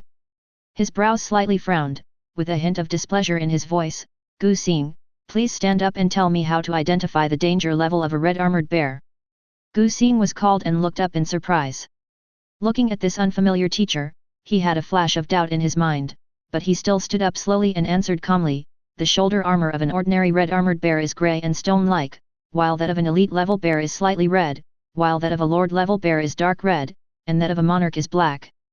Seeing that Gu Xing was not stumped, the teacher was a little surprised and asked again, tell me about the attack patterns of the red armored bears and how to kill them. Gu Xing looked at the teacher, somewhat puzzled. Teacher, you haven't gotten to that point yet. He doesn't remember offending this teacher? The teacher choked and his face turned slightly red. He glared at Gu Xing, with a hint of impatience in his tone, didn't you prepare for the exam? If not, get out. However, before he finished speaking, Gu Xing took over the conversation. The red armored bear uses close combat as its main means of attack. Red armored bears that have reached the Lord level have mastered the ability to perform supernatural attacks over a large area. Before releasing such powerful skills, the red armored bear will show a specific preparatory action. Observers only need to keenly capture and evade at the right time to effectively avoid damage. As a countermeasure against the red armored bear, it is recommended to use fire spells for long-range kite-style output to maintain the distance advantage. At the same time, use heavy weapons to quickly destroy its solid armor, thereby creating favorable conditions for killing. Gu Xing finished all this in one breath, then looked at the teacher with a smile. Teacher, am I right? The teacher listened to Gu Xing's answer and could not find any fault with it. The answer was exactly the same as in the textbook. When the classmates saw this scene, they talked about it in a low voice. He was a little embarrassed for a moment, and could only scold Gu Xing stubbornly, don't think that being good at academic subjects is enough. Practice is the most important thing. Sit down. Thank you for your concern, teacher. Gu Xing thanked him with a smile, then sat back in his chair and continued to look through modern history. After class, Qian Yuan couldn't wait to drag his chair to Gu Xing's side and whispered, Brother Xing, the teacher just now is a new one. He is a top student from Beishui University, one of the 7 major schools. He teaches the key class. Our original teacher asked for leave, so he is just here to take over the class. You won't see him tomorrow. Gu Xing was still immersed in his modern history book. He didn't even raise his eyelids, but just replied with a faint hum. Seeing Gu Xing's reaction, Qian Yuan felt sorry for him and muttered, you are a treasure in the palm of the hand of every cultural teacher wherever you go. That teacher is obviously jealous that you, a G-level talent, can enter the genius class. But having said that, Brother Xing, your counterattack later was so cool. When Qian Yuan thought of Gu Xing's performance in class, excitement showed on his face and he felt great. No, Brother Xing, please give me some other reaction. Gu Xing closed the book, turned to look at Qian Yuan, and asked, the next class is Teacher Shen Yan's practical class, why don't you leave? Walk. In the practical class, Shen Yan explained the basic knowledge of weapons and then let the students practice freely. Qian Yuan challenged Gu Xing with a long sword, Brother Xing, let's practice sparring. Shen Yan just taught him the key points of holding a sword, and Qian Yuan felt that he could do it again. Hearing about the sparring, Michelle Sun popped up from nowhere, Gu Xing, practice with me. Qian Yuan looked at Sun Yangzi unconvinced, Brother Xing, practice with me. Sun Yangzi responded calmly, Gu Xing promised to fight me. Gu Xing, sorry, I want to rest. He didn't care what the two said, he just quietly slipped away to a corner to do some fishing. As a result, Shen Yan's voice came out at this time, students whose names are called, please follow me to the next office. Then, Shen Yan looked at the students in the class and began to call out their names one by one, Gao Yuan, Su Dong, Sun Yangzi, Jian Fengying, Jian Yuan, Zhou Chongming, Gu Xing. Gu Xing. Shen Yan ignored Gu Xing's somewhat resentful look and left. The students whose names were called left the classroom one after another. When Su Dong passed by Gu Xing, he sneered with a look of disdain on his face. Gu Xing. What's wrong with this person? Qian Yuan put the weapon back in place and patted Gu Xing on the shoulder, I don't know what the King of Hell wants us to do. Brother Xing, they've all left, so let's go too. Gu Xing said oh very reluctantly, then left with Qian Yuan. When they arrived at the office, Gu Xing and Qian Yuan were the last to arrive. There were already 5 other students standing in the office, and the atmosphere seemed somewhat serious. Everyone is here, right? Shen Yan glanced at the 7 people, confirmed that they were all present, and then spoke, the talent class competition between schools is about to begin. 8 contestants need to be selected, and 7 have been confirmed. Before Shen Yan finished speaking, a voice rang out, does that mean Gu Xing is also going to participate in the competition? Shen Yan looked at the person who spoke with some dissatisfaction. It was Su Dong. Is there any problem? Shen Yan asked in a cold voice. Su Dong felt the faint pressure from Shen Yan, and his face turned a little bad instantly, but he still insisted on asking, Gu Xing is only a G-level player. Is it inappropriate for him to participate in this competition and take up a spot? In fact, he wanted to say it was a waste, but in the end he changed his words under the pressure from Shen Yan. Shen Yan put away his coercion and looked at the others, the minority obeys the majority, what do you think? Qian Yuan and Sun Yangzi strongly agree with Gu Xing's participation in the competition. Even though the other students had doubts in their hearts, when they saw that teacher Shen Yan had deliberately kept Gu Xing behind, they all tacitly remained silent. What's more, during the class division battle, anyone who was a little smart could see that Gu Xing was very strong. Okay, so now the 7 people are confirmed, with 1 spot left. Shen Yan walked to the table and put several identical lists in Gu Xing's hands, these are the abilities of the students in the class. Take a look and tell me who you would like to recommend. Chapter 39. Gu Xing looked at the list and saw that there were 7 of them, so he turned around and handed 1 to each person, then looked down at the list in his hand. There are some special marks on this list. Only the 7 people present have a check mark in front, but there are also many other students with horizontal lines under their names. The one with a horizontal line should be the one that Shen Yan thinks is good, but he is still hesitating. Qian Yuan came close to Gu Xing, looked at the list in his hand, and whispered, Brother Xing, you are the most special one on this list. Gu Xing looked at the row that belonged to him. The awakening descriptions of other people all filled in the level, attributes, absorbed crystal cores, etc., but he wrote AG for the level and only had A none for the rest. However, Gu Xing's copy has Shen Yan's handwritten note, proficient in weapons, sufficient skills, but lacking in endurance, so focus on it. Gu Xing. Special attention? Is this a killing order from the King of Hell? Gu Xing did not talk to Qian Yuan, but looked at Sun Yangzi and asked, do you have any recommendations? Sun Yangzi knew that Gu Xing wanted her to analyze the list, so she looked at the list and said calmly, 5 players can play in a talent match, and the remaining 3 will fill in as needed. Sun Yangzi glanced at the people present and continued, currently we have 3 melee fighters, 2 tanks, 1 ranged fighter and 1 support fighter, so now we have to choose between support and ranged fighter. Everyone felt that Sun Yangzi's analysis made sense, and Gu Xing nodded, agreeing with Sun Yangzi's proposal. Qian Fengying came close to Sun Yangzi, pointed at a person's name, and whispered, how about this A-rank awakening bow? Sun Yangzi shook her head, no, the current ones have just awakened not long ago, and there are not many people who can use bows. He just summoned a bow, but his proficiency is not enough. Then this fire element. If you don't operate the fire system well, it's easy to accidentally hurt your teammates. Then this. Others recommended several people, but they were all rejected by Michelle Sun one by one. Qian Fengying thought for a moment and said, I can't find a long-range assistant, so let's find a close combat one. Sun Yangzi thought for a moment and nodded. After hearing this, Qian Yuan immediately pointed to a person's name and showed it to Sun Yangzi, for close combat, then this one. Michelle Sun came over and looked at the name, B-level violent, Hu Tianba. Qian Yuan nodded, well, it's him, how about it?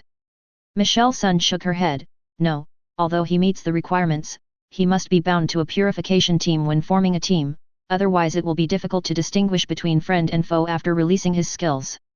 Qian Yuan was dissatisfied with the constant rejection and asked, everything we recommended was rejected. What about the ones you didn't recommend? Michelle Sun answered honestly, I think 7 people are enough.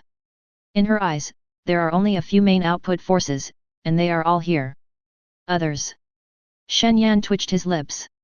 He didn't expect that they would come up with such a result in the end. He reminded, there must be 8 people to participate. Then he looked at Gu Xing and asked, Gu Xing, do you have any recommendations? At this moment, everyone's attention turned to Gu Xing. There was no other way, he could only point at a person's name and say, she's okay. Qian Yuan looked at the name that Gu Xing pointed at curiously and read out the person's information, Lu Yeyao, B-level fear shock. Shen Yan didn't expect Gu Xing to choose this. He frowned slightly and told Gu Xing other information about this person, although fear shock is good, her personality is not able to bring out the full potential of this skill. Besides, the crystal cores she absorbed are also very basic.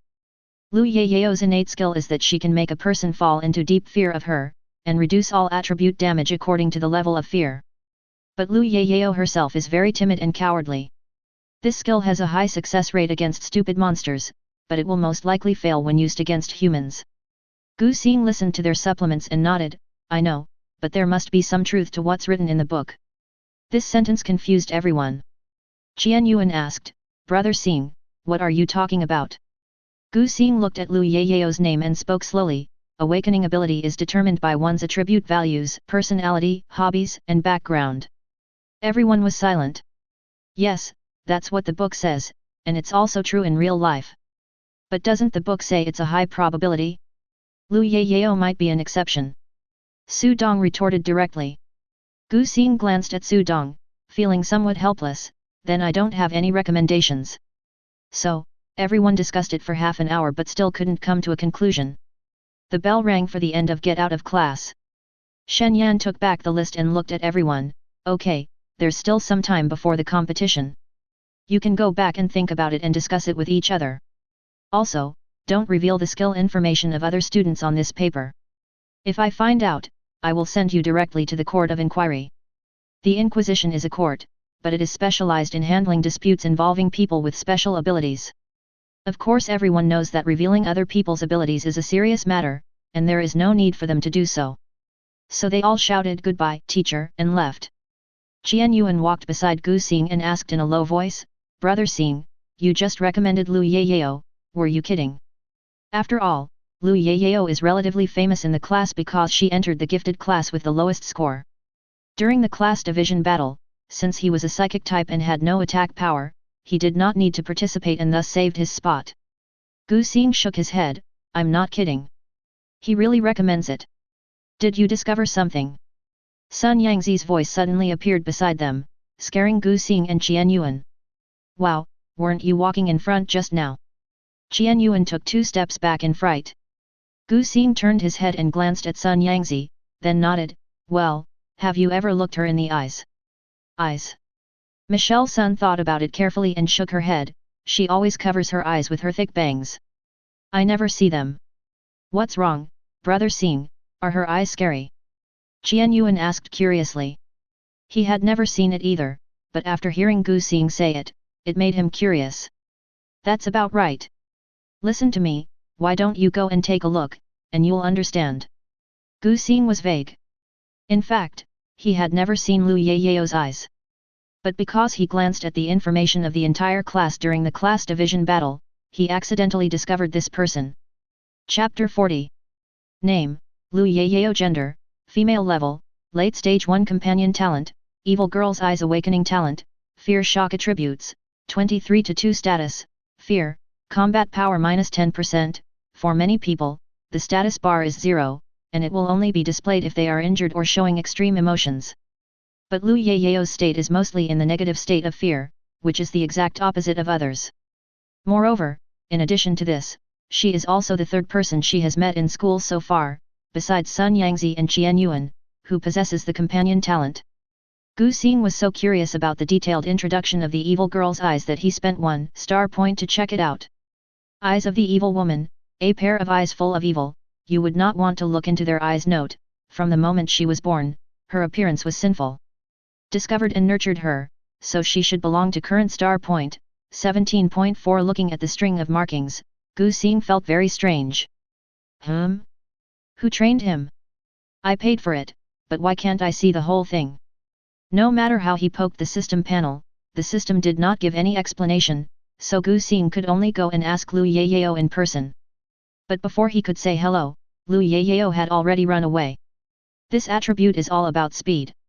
Seeing the other party's resistance, Gu Xing gave up. Wow, if that's the case, I have to go and see it. Qian Yuan was very curious about Lu Yayao mentioned by Gu Xing, so he immediately decided to find her and lift her bangs to take a look. Seeing Qian Yuan's excited look, Gu Xing was speechless, so he said, "You'd better not go. Don't scare people." According to the information displayed in the status bar, Lu Yayao is very sensitive to emotions and may even suffer from a mental illness. Qian Yuan strongly disagreed with Gu Xing's statement that he would scare Lu Yayao. "I look so funny, how could you be scared?" Gu Xing ignored Qian Yuan's rebuttal and turned to look at Sun Yangzi. "You are a girl, so you should be able to have a common topic with her." Michelle Sun didn't quite understand why girls would have common topics, but she nodded anyway. "Okay, I'll go." Then he went straight to the classroom to look for Lu Yayao. Gu Xing looked at Sun Yangzi's back, and thinking about her personality when they were in contact, Gu Xing always felt that something unexpected would happen, so he followed her worriedly. Qian Yuan watched Gu Xing leave, so he followed him. Because the get out of class was over, students were leaving the corridor one after another. Sun Yangzi glanced at the classmates here and found that Lu Yayao was not there, so she pushed open the door of the classroom against the flow of people. At this time, Lu Yayao picked up the spear that someone had thrown on the ground and put it back on the weapon rack. "Lu Yayao." Sun Yangzi looked at Lu Yayao and called her name. Lu Yayao paused for a moment when her name was called, then lowered her head, hunched over to reduce her presence, and hurriedly tried to leave through another door. Sun Yangzi clearly saw Lu Yayao's attitude. She was faster than Lu Yayao. She stood directly in the middle of the door and prevented Lu Yayao from going out. Lu Yayao lowered her head and asked in a low voice, "Classmate, can you make way for me?" Lu Yayao's body was shaking slightly and her voice was tense. Sun Yangzi looked at this scene and felt that this was even more serious than the autistic tendencies described in the information. Can such a person really participate in the competition? But thinking of what Gu Xing had told her, Michelle Sun explained directly, "Do you want to participate in the genius competition? If you do, let me see your eyes." Gu Xing and Qian Yuan saw this scene when they were walking against the flow of people. Qian Yuan, puff. Gu Xing, my eyes went dark and I slapped my forehead in worry. Why is Michelle Sun speaking so bluntly? It would be a waste of time for him to send Michelle Sun here. At this point, Gu Xing could only come in to smooth things over, because we are short of one person for the genius competition. Your skills are very good. Of course, if you don't want to, you can just leave. As Gu Xing spoke, he pulled Sun Yangzi away to make way, then observed Lu Yayao's panel and watched the status bar change from extremely frightened to severely frightened. Well, still terrified, but it looks like the soothing was effective. Lu Yayao no longer made any attempt to escape, but still stood there, leaning towards the corner with her head lowered, without saying a word. Gu Xing knew that he was thinking, so he moved back and pulled Sun Yangzi, who was about to speak, further away. After waiting for a while, until the status bar changed to moderate fear, Gu Xing spoke again, "Do you have anything you want to ask? You can tell me, or tell her, she is the captain." Gu Xing pointed at Sun Yangzi and threw the captain position away with just one sentence. Sun Yangzi was stunned, but still accepted it and nodded, "Well, if you'll just let me see." "Just shut up." Gu Xing was speechless. Lu Yayao was silent for a long time, took several deep breaths, as if trying to give herself psychological counseling, and then said softly, "Then, if I participate, can I help my mother get a divorce?" Although her voice was still trembling, there was a hint of determination and pleading in her tone. Gu Xing was stunned. What happened here? Then Gu Xing saw that there were marks on Lu Yayao's neck, which was blocked by the collar of her school uniform, as if someone had strangled her. Domestic violence? Qian Yuan whispered in Gu Xing's ear, her father became disabled because of the monster riot, and then became addicted to gambling and drinking. Her mother tried to divorce, but failed because of the law. Gu Xing nodded. If a healthy person proposed a divorce from a disabled person caused by a monster riot, he would most likely lose. The few of them were not far away, and Lu Yayao could hear the conversation between Gu Xing and Qian Yuan. After hearing it, she lowered her head even more. She didn't want to trouble others, and she didn't want others to use her family as an excuse, but if they didn't divorce, she and her mother would be beaten to death by that man, and she would be sold. She doesn't want to. Sun Yangzi nodded, I can handle this matter, but first I need to see your eyes. Gu Xing. Why is Michelle's son so stubborn? Can't she take it step by step? Lu Yayao heard Sun Yangzi's request again, pursed her lips and thought for a long time, and finally nodded, good. So, Lu Yayao raised her head and slowly lifted her bangs. A pair of crimson eyes appeared in the sight of the three people. Qian Yuan was originally watching the show with his arms folded, but when he met that pair of murderous eyes, he gasped and stepped back. When Sun Yangzi saw those eyes, she raised her hand and was about to use her skill under the strong warning of her sixth sense, but was stopped by Gu Xing who had been watching her from the side. Okay, put your bangs down. Gu Xing didn't feel anything.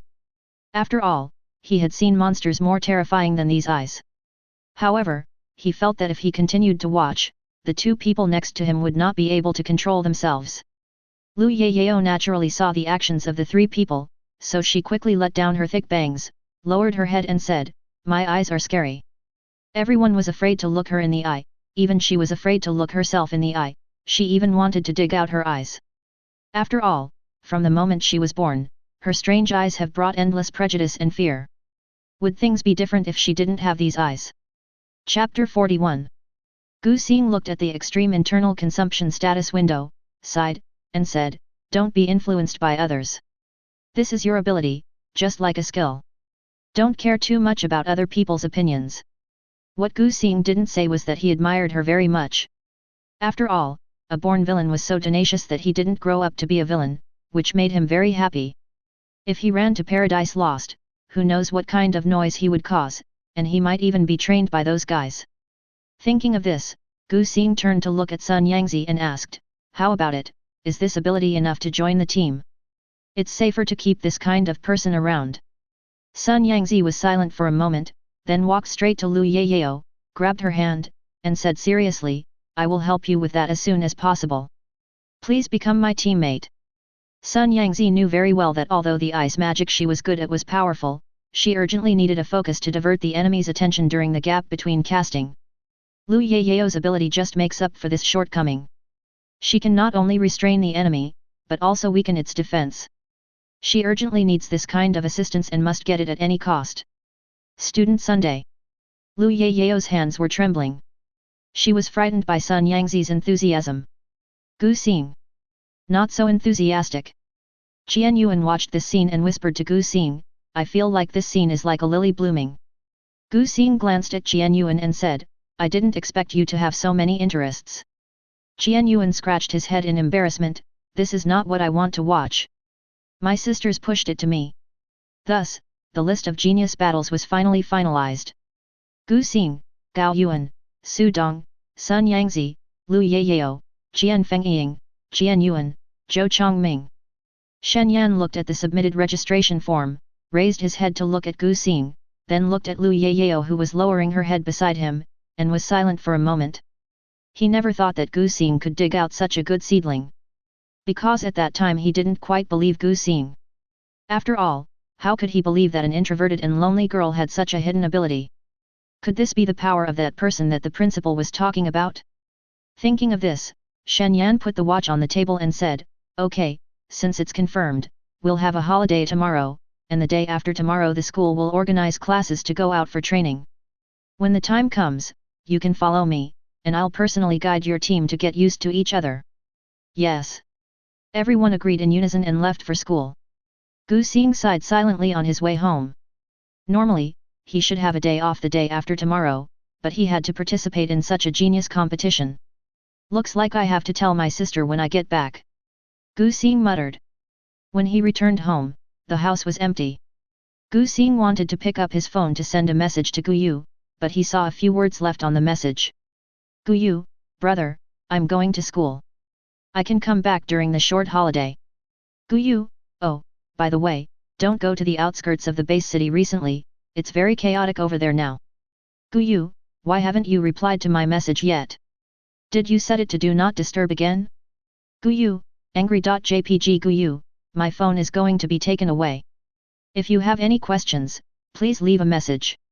If it is an emergency, please call our teacher. Looking at these messages, Gu Xing suddenly remembered that he had set his phone to do not disturb mode because he had been immersed in spiritual practice recently. Gu Xing turned off the Do Not Disturb function and replied with AHMM. Seeing that Gu Yu didn't reply, Gu Xing walked to the living room and sat on the sofa. He looked at the paper that Gu Yu hadn't finished, then looked at the empty house and sighed, busy, busy, busy is good. I don't know when my parents will come back. Gu Xing was a little worried. His parents were on a business trip and the internet was banned there. He didn't know how long it would take to contact them. Diddy, the message alert sounded on the phone. Gu Xing picked it up and took a look. It was a small group created by Qian Yuan. Qian Yuan, WeChat red packet. Congratulations on your prosperity and good luck. Qian Yuan at everyone, let's see how lucky you are. Gu Xing grabbed it decisively. After all, it was money that should not be wasted. There was a lucky red envelope with a total amount of 200 yuan, which was shared by 8 people. Gu Xing grabbed 10 yuan. Gu Xing. So angry. After the red envelopes were distributed, Gu Xing grabbed 10, Qian Yuan took 100, and the others took around 20.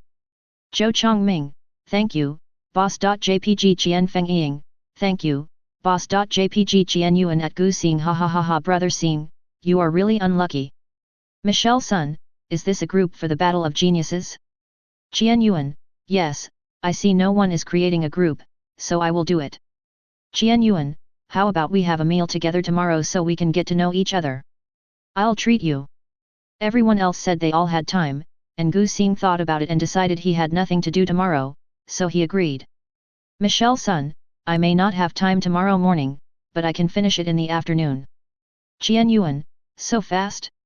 Are you outside the base now? Michelle Sun, yes. Gu Xing watched the two people chatting and smacked his lips. Sun Yangzi is really quick. She asked to solve the problem as soon as possible this morning, and she went to help others in the afternoon. Moreover, the problem that Lu Yayao's mother had not been able to solve for several years was solved in less than a day by Sun Yangzi. The Sun family's strength is so terrifying. But other than that, Gu Xing remembered what Gu Yu had warned him about, so he started typing. Gu Xing, it's not peaceful there recently, please be careful. Michelle Sun, yeah, so do you have time in the evening? Gu Xing. Who is she talking to? Gu Xing wanted to ignore this sentence at first, but suddenly he remembered that he promised to PK with Sun Yangzi when he asked her for help a few days ago. So does she mean that she should deal with Lu Yayao's matters this afternoon and tomorrow morning, rush back at noon, have lunch in the afternoon, and then PK with him in the evening? Are you in such a hurry? Gu Xing was a little ashamed of the speed, but finally answered, there is time. He felt that if he didn't fulfill this agreement quickly, Sun Yangzi might ask him this question every day. Michelle Sun, okay, let's go together then. Gu Xing, okay. At this time, Su Dong popped up and sent an emoticon of task. The group was quiet. Qian Yuan secretly sent a private message to Gu Xing. Qian Yuan, brother Xing, I feel like Su Dong is targeting you.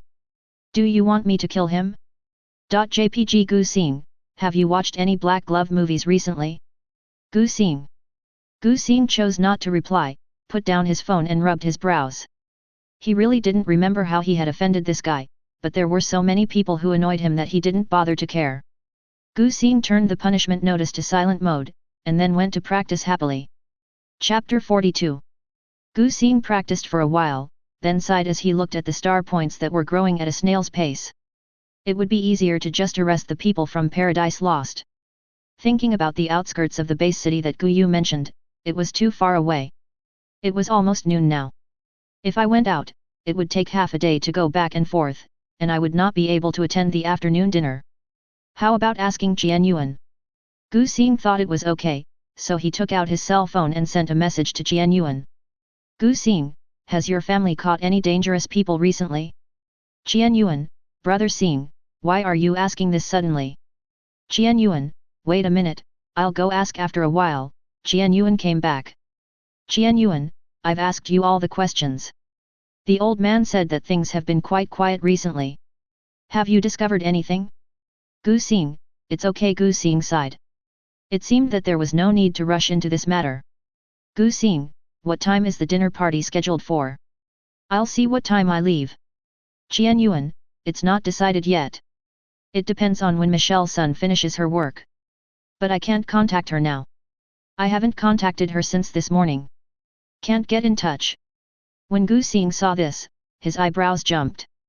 He switched his phone back to the main interface, found the call screen, and called Sun Yangzi. Sorry, the number you dialed is powered off, please. Gu Xing hung up the phone with a frown on his face. Since I was there to help Lu Yayao deal with something, it was normal for my cell phone to be accessible. But why is it turned off now? Is he in danger? Qian Yuan, brother Xing, I think something went wrong with Michelle's son, why don't we call the police? Looking at the words call the police, Gu Xing was speechless. Gu Xing, it's useless to call the police if the contact has not exceeded 48 hours. You have to ask the Sun family to send someone to check. Fictional, don't take it seriously. Qian Yuan, Sun family? The police here are directly under the Sun family, the Sun Jian who is always on TV. Gu Xing. It seems that he still doesn't quite understand the huge power of the Sun family. Gu Xing, okay, go call the police. After typing this sentence, Gu Xing paused, and he suddenly thought of something. Isn't this a good opportunity to get star points? The judgment of the star point is whether he has helped. Maybe as long as he acts as a caring citizen and tells the police the location of that group of people, then the star point will be his. Gu Xing typed hurriedly, wait until I ask you to call the police, then call them, and give me the address of Lu Yayao's home. Qian Yuan, brother Xing, you don't want to go, do you? Take me with you. Gu Xing, you are too heavy, I can't save you if you are in danger. Qian Yuan, I don't love brother Xing anymore. So, Gu Xing quietly went to the outer city area of the base. I took a bus from the inner city to the outer city, and after arriving at the outer city, I took a taxi to the community where Lu Yayao lived. As soon as he entered the community, Gu Xing could see the difference between here and the inner city. The outer city is worse than the inner city, and this place is worse than the outer city. I didn't expect Lu Yayao to live in a place like this. Gu Xing thought that fortunately, high school tuition and fees were waived now. Otherwise with Lu Yayao's conditions, she might not even be able to go to high school. In order to reduce his presence, Gu Xing put on his hood and walked into the community with a hunched back. The buildings here are close to each other, and Gu Xing can even see a scantily clad woman standing under a street light and winking. Brother, are you here to play? When the woman saw Gu Xing approaching, she immediately rushed over to him, but Gu Xing dodged her. Have you been working here all the time? Gu Xing asked. The woman glanced at Gu Xing's face and smiled even more brightly, I didn't expect he's such a handsome boy. Do you want to do something happy with your sister? Gu Xing looked at the woman's irrelevant answer and took out a few red-haired grandfathers from his backpack. Do you know a student named Lu Yayao? The woman's eyes lit up immediately when she saw the money, and the smile on her face became more genuine. She nodded immediately, I know. It's Lu Yayao, the lame kid. Hearing this, Gu Xing put the paper money in the woman's hand, then took out a small stack of money and said, tell me what you know, and it's yours. Seeing that Gu Xing still had money, the woman immediately snatched it away, her smile almost blooming into a flower, and immediately said, okay, I'll tell you everything I know. Then the woman slowly narrated, I've seen Lu Yayao, that child. She looks really weird. Her eyes scare anyone who sees her. She's also named Yao, which means dying young. Tisk tisk tisk. The lame man used to live a good life with his wife, but his temper changed after he broke his leg. Oh, his leg wasn't bitten off by a monster. I saw with my own eyes that he was beaten by a group of people. I know some of them. They were loan sharks. The monster only bit his lame leg that time. It wasn't broken at all. Her mother has been trying to get a divorce and has never been able to do so. She is always beaten by that cripple and has to pay off her debts. But I saw the mother and daughter being picked up by a car today. I was wondering why she suddenly threatened to commit suicide and get a divorce. Turns out she hooked up with a rich man. Tisk tisk tisk tisk. Was he picked up by a car? Suddenly threatened to commit suicide and asked for a divorce? When was she picked up by the car, and when did she suddenly file for divorce? The woman thought for a moment and said, she was picked up yesterday afternoon. If they're getting a divorce, it probably started this month. Besides Lu Yayao and her daughter, did you see anyone else? The woman thought about it and nodded, I saw a very young girl, in the same grade as Lu Yayao. Were you leaving together? Yes, we went together. Gu Xing asked again, then Lu Yayao's father still lives here, right? The woman nodded, as if she remembered something, and sneered disdainfully, yeah, where can a penniless cripple like him go? And he wanted to get something for free yesterday, but I scolded him back. He even said he would send someone to mess with me today. How can I rely on him? It would be good enough if he didn't owe me money and get beaten to death. Gu Xing nodded and thanked him, then walked away quickly, integrating the information he now knew as he walked. What we know now is that Michelle Sun and Lu Yayao were still conscious yesterday, and they left with Lu Yayao's mother, but they were ambushed during the departure process. They suddenly filed for divorce, and even threatened to commit suicide this month, which proved that Lu Yayao's father was going to do something. Based on what the woman said, it should be that the father was gambling and wanted to sell Lu Yayao for money, but was discovered by the mother, so she filed for divorce. According to what the woman said at the end, there should be guests at Lu Yayao's house today. Gu Xing walked deeper into the community and came to a low, dilapidated 4-story building that looked like it would collapse at any time. Standing in front of the building, Gu Xing looked down at the address. Yes, this is the place. So Gu Xing walked up the creaking wooden stairs to the 4th floor and knocked on the door. Chapter 43.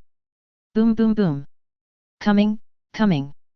A very happy voice came from the house, and the door was opened with a click. You are finally here, my money. The smile on the man's face froze when he saw Gu Xing. Gu Xing looked at the man with a prosthetic left leg, ignored what the man had just said, and asked with a faint smile on his face, "Excuse me, is Lu Yayao at home?" The man listened to this, a sense of crisis appeared in his eyes, he glanced up and down at Gu Xing, frowned and asked, "Who are you and what do you want to do with Lu Yayao?" Gu Xing lowered his head slightly and answered obediently, "I'm Lu Yayao's classmate. We had a party to get to know each other before participating in the genius competition, but now we can't contact her, so I came here." The man listened to Gu Xing's words with some doubt in his voice. "You're also participating in a competition, the one that only good talents can participate in?" Gu Xing nodded, smiled and explained seriously, "Yes, I'm the vice captain of the team." When the man heard this, a greedy look appeared in his eyes, and then he smiled slightly and stepped aside to make room for the vacant seat. "Okay, my daughter is out shopping, you can come in and wait." "Thank you, uncle." Gu Xing thanked him politely and walked straight in. The man watched Gu Xing walk in, stuck his head out and looked outside the door. After making sure that no one else saw him, he closed the door and locked it. Gu Xing's eyelids twitched when he heard the door being locked. "Is this guy stupid?" He said he would wait for Lu Yayao to come back, but he still locked the door. Anyone who is slightly smart would not show it so obviously. However, Gu Xing pretended to be unaware and sat obediently on the shabby sofa waiting. However, he was not waiting for Lu Yayao, but the guy who wanted to meet the man. Just now, Gu Xing went out of his way to prove his worth. As long as the students who participate in the genius competition are highly talented, they can definitely make money by selling them. The man just wanted to collect the money, so you can take the contact person away when he arrives. But judging from the man's attitude, that person should be here soon. Thinking of this, Gu Xing sent a message to Jian Yuan and then deleted the chat box. The man did not notice Gu Xing's little action, but limped to the kitchen, fiddled in the kitchen for a while and came out with a glass of water. "Student, have a drink of water." The man smiled and handed the cup of water to Gu Xing. Gu Xing thanked him politely, looked at the translucent, undissolved medicine floating in the cup, and then looked at the white powder at the bottom of the cup. Gu Xing tilted his head back and drank it, smacking his lips to taste it. "Well, it doesn't taste very good and it makes my throat hurt." Seeing that Gu Xing had finished drinking it all, the smile on the man's face became even more sincere. Lu Yayao is worth a lot of money, and although the classmate who came with her didn't say how much he could give, from his tone it is definitely worth money. And this person is also participating in the competition, and he is also a vice captain, so he must be more valuable. Thinking of this, the kind fake smile on the man's face was about to turn into a greedy smile. Soon, Gu Xing covered his head as if he was about to faint, then found a comfortable position and lay down with his eyes closed. Seeing Gu Xing faint, the man laughed and began his speech. "Oh, when I get rich, I'm going to take revenge on everyone." Gu Xing secretly spit out what he had drunk onto his black sweatshirt. While listening to the man's speech about the future, he silently calculated the time. Although this is the outer city and it would take time for the Sun family from the inner city to get here, it would still be quick. If he waits any longer, they will come. How can he go undercover and earn star points? At this time, Gu Xing felt a familiar breath appear. They are the ones who have lost paradise. It's finally here. Gu Xing breathed a sigh of relief, then relaxed his body and breathed steadily. The man in black frowned as he came in and used his skills. I don't know why, but as soon as he came in, his mood suddenly became bad. After seeing the lame man's greedy and arrogant look, the man in black felt that it must be the man's greed that disgusted him. So he took out a suitcase and spoke directly, "Here's the money."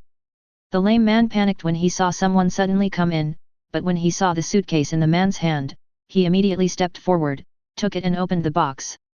The man's eyes welled up with tears when he saw neatly stacked red banknotes. That's a lot of money. Really a lot of money. He knew Lu Yao's price, it was not that much at all. There must be money from that student in it. This accounts for 4/5. I'm leaving. The situation is tense right now. Please don't contact me anymore. The man in black said and was about to leave, but was stopped by the lame man. Wait, sir, I met another talented child today. The man pointed at Gu Xing who was unconscious on the sofa and said, "That's him. He's also a student participating in the genius competition. He must be very talented." The man in black looked at the unconscious Gu Xing with a strange look. Why is he here? It is very difficult for them to kidnap such talented children. Basically, they are lucky if they can take one away a month. Why can this guy bring 3 children in just 2 days? Is there some trap here? He is the deputy captain. He came here to call Lu Yao. I kept him here. If I let him go, he would be exposed. I drugged him and made him unconscious, the man said proudly. Although the man in black thought it was impossible to be such a coincidence, there was indeed no problem with the logic. Maybe this person is just simply lucky. Thinking about his good luck, the man in black became even angrier. "Ha, you did a good job. Then, this money?" The lame man asked carefully, with greed in his eyes. "Don't worry, it's definitely worth more than your life." As he said that, the man in black chopped off the lame man's head, and the head rolled to the side. There was still a flattering and greedy smile on his face, as if he hadn't reacted at all. Gu Xing was not surprised by this result. After all, the people in Lost Paradise just like to rob each other. The man in black closed the blood-stained box and looked at the unconscious person lying on the sofa. Gu Xing could feel a smell of blood approaching. It was the man in black. The man in black seemed to have been observing him for a long time, and murderous intent slowly emerged. Gu Xing's senses were fully open. If the man in black wanted to kill him, he would run away immediately. At this moment, the man in black seemed to have noticed something. He stopped observing Gu Xing and carried him on his back and left quickly. Just as they left, the sound of sirens came closer and closer. Chapter 44. Gu Xing felt like vomiting due to the shaking and wanted to adjust his body, but he couldn't do it now. After all, a normal person would definitely struggle when he wakes up. It would be too fake if he didn't struggle. He might as well continue to be unconscious. But he opened his eyes and looked around. After all, he was carried by the man in black, so the man in black couldn't see that he had woken up. Gu Xing looked around and realized that this location was very close to the Chaos Zone. The Chaos Zone is the periphery of the base city. Initially, it was a gathering place for those arrogant people who disobeyed the management of the spiritual resurrection. Later, it became a place for various illegal transactions. Afterwards, the authorities tried to intervene and control the situation, but failed due to various reasons, including the intervention of Paradise Lost and various forces. So after a period of struggle, the two sides reached a deal. This place was managed separately and was not considered as the periphery of the base city, but was called the Chaotic Zone. The man in black muttered as he walked, "Why are the police here? He's only been missing for 48 hours. Tisk, I have to inform the brothers to move." The man said, moving faster. The man carried Gu Xing to a place quickly. Gu Xing confirmed the location, then closed his eyes and continued to pretend to be unconscious. The man took Gu Xing to a room, took out handcuffs and handcuffed Gu Xing's hands behind his back, then picked him up and threw him into the cage. After doing all this, the man left. After the man left, Gu Xing looked at the panel of the man in front of him and decisively chose luck -10. After doing all this, Gu Xing felt someone approaching him. Gu Xing. Hearing the familiar voice, Gu Xing opened his eyes and looked at Sun Yangzi. Sun Yangzi saw that Gu Xing showed no signs of coma and asked, "Looking at you like this, did you come here on purpose?" Gu Xing propped himself up and looked around. There were only 2 people here and no guards. You couldn't get through on the phone, so I came to check it out. I didn't expect this to happen. As he said this, he sighed in distress. After all, his current character is that of a pitiful, weak, G-level waste waiting to be saved. You're lying. Michelle Sun said. Gu Xing. Even if you know you're lying, there's no need to say it so bluntly. Gu Xing didn't want to discuss this topic anymore. He looked around and saw no sign of Lu Yayao, so he asked, "Where's Lu Yayao? Why isn't she here?" That group of people took her away directly and she never came back. Then do you know where she was taken? Have no idea. All right. But let's remove the handcuffs now. Sun Yangzi watched Gu Xing struggling and advised, "These are handcuffs made of special metal. They cannot be used with spiritual power. You can't break free." Under Sun Yangzi's shocked gaze, Gu Xing pulled the handcuffs so hard that they were deformed. Gu Xing threw the metal handcuffs aside, rubbed his wrists, and looked at Sun Yangzi, puzzled. "I think it's okay. The power of the stars is an all-purpose power that is essential at home. It can not only amplify, but also weaken." Sun Yangzi retracted her shocked gaze, turned around and showed the handcuffs. "Uncuff me, please." Gu Xing didn't waste any time and directly helped Sun Yangzi open the handcuffs. Now that the address had been determined, Gu Xing took out his cell phone to call for help, but found that there was no signal. No need to look. There must be a signal jammer here. However, global communications are still usable. I have already sent the location. Someone will be here soon. Hearing this, Gu Xing was shocked. You actually carry global communications with you? Since the revival of spiritual energy, no instrument can break through the atmosphere, and all satellite communications have been disconnected. Then the authorities developed another kind of global communication. That is to establish a global communication through Linkshu channels, which can receive signals even underground. It took him and his people several years to build this system. Even now, it is very expensive to buy a global communication device, and that communication device is as big as a brick. Well, it's my coming-of-age present from my father. Sun Yangzi looked down at the watch on her wrist, and the display showed that the coordinates had been sent successfully. Gu Xing twitched his lips as he looked at the global communication device as big as a brick that could be stuffed into the watch. The communication chip here should be customized, and maybe it also uses space compression technology and space expansion technology. Very good, I have a new understanding of the strength of capital. At this moment, Sun Yangzi suddenly frowned and calculated something with her fingers. What's wrong? Gu Xing knew that Sun Yangzi's companion talent was the sixth sense, and the sudden change in expression must have caused her to sense something. Michelle Sun shook her head. No, there are too many variables. I have to calculate carefully. As she spoke, she took out a coin and prepared to count, but she felt Gu Xing's gaze and looked at the coin in her hand again. Turn your head away. If someone else were to observe, the observation would not be wrong. But with Gu Xing's eyesight, he had already seen the result before it was opened, so the result was inaccurate. Gu Xing didn't quite understand why, but now was not the time to chat, so he obediently turned his back. It happened that he also activated the prophecy to calculate what happened to Lu Yayao. Sun Yangzi saw Gu Xing turn around, pinching the copper coin between his index finger and thumb, closing his eyes, muttering something and then throwing it into the sky. She covered the coin as it fell, then she opened her eyes and slowly moved her hand away. At this time, Gu Xing's prediction also came true. Lord level, King level, disaster level. Gu Xing was confused. What the hell, why was he suddenly given an introduction to the classification levels of exotic animals?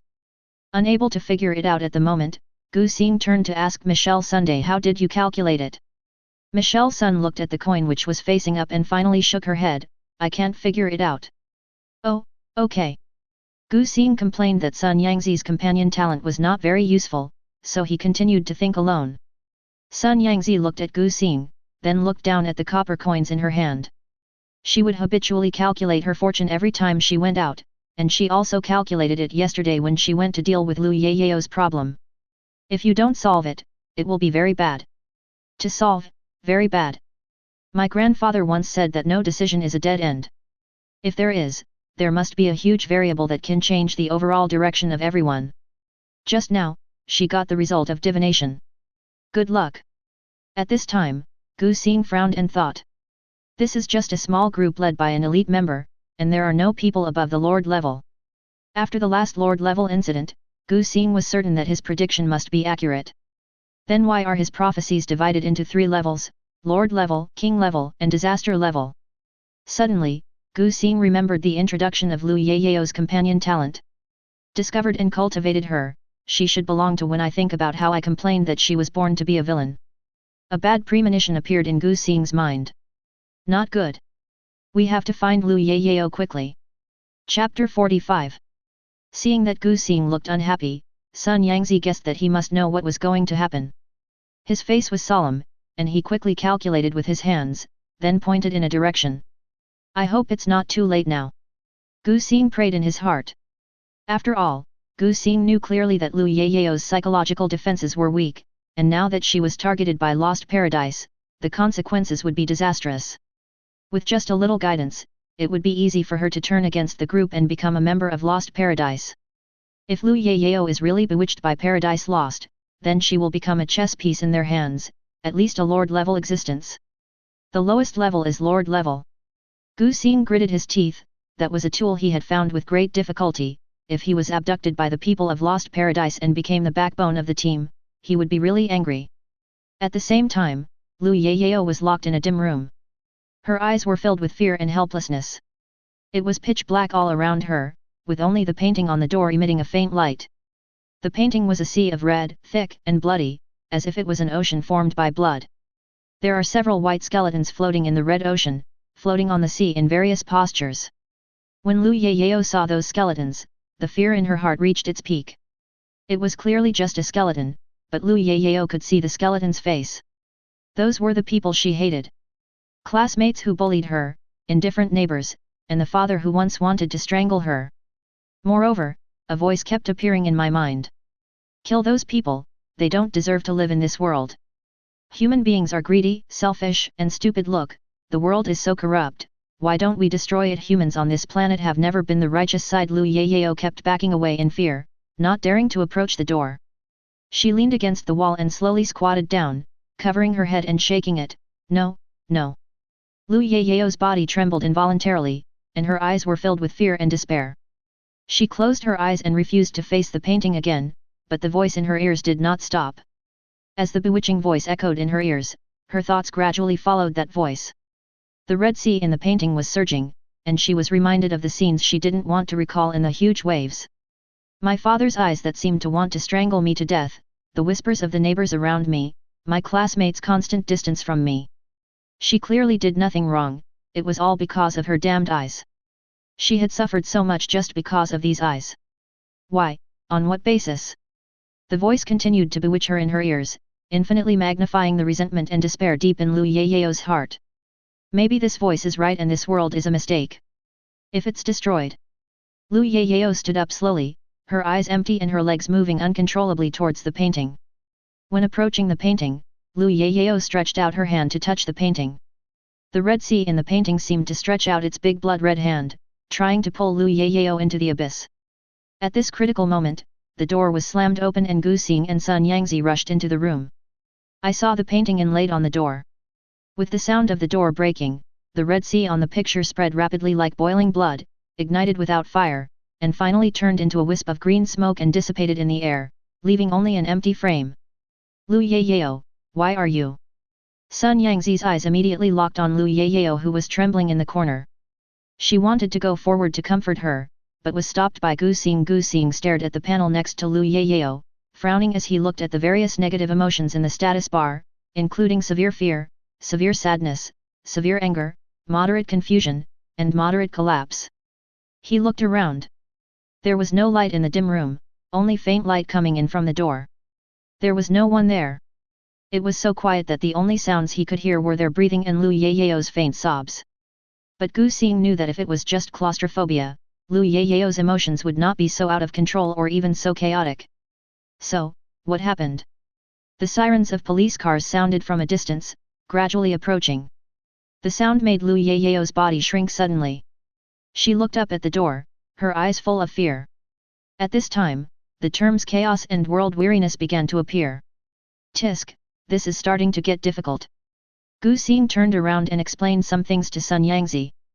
Sun Yangzi looked at Lu Yayao with some concern, but finally nodded and left. Gu Xing looked at the girl in front of him, took a deep breath, tried to keep his voice calm, and asked, "Do you remember me?" Lu Yayao raised her head. She tried to recognize the person in front of her through her thick bangs and tear-blurred vision. She moved her lips and her voice trembled, "You are, Gu Xing." Gu Xing breathed a sigh of relief. "It's okay, we can still communicate." Since they can communicate and don't hate him, it proves that they have not been completely brainwashed by the people in Paradise Lost. But looking at the entries of World Weariness plus Chaos, it will probably be soon. After all, the people in Paradise Lost don't take human life seriously. They are a bunch of extreme lunatics who support ferocious beasts. Gu Xing was thinking about how to speak first and let Lu Yayao tell him why she was so confused. Before he could ask, Lu Yayao spoke. "You said. Is my existence itself wrong?" Gu Xing raised his head and looked at her, only to see tears running down her cheeks. He then slowly recounted everything that had happened to her. "When I was born, I frightened a doctor to death. My father thought I was a disaster and wanted to throw me to death. He even named me Yao, which means premature death. When I got older, I used my bangs to cover my vision. My classmates thought I was a weirdo. When someone lifted my bangs and saw my eyes, they all avoided me in fear. I have done nothing wrong and my eyes are natural. Why do they look at me like this? I have tried my best to hide and cover my eyes, but why are there always so many prisoners who want to expose my scars?"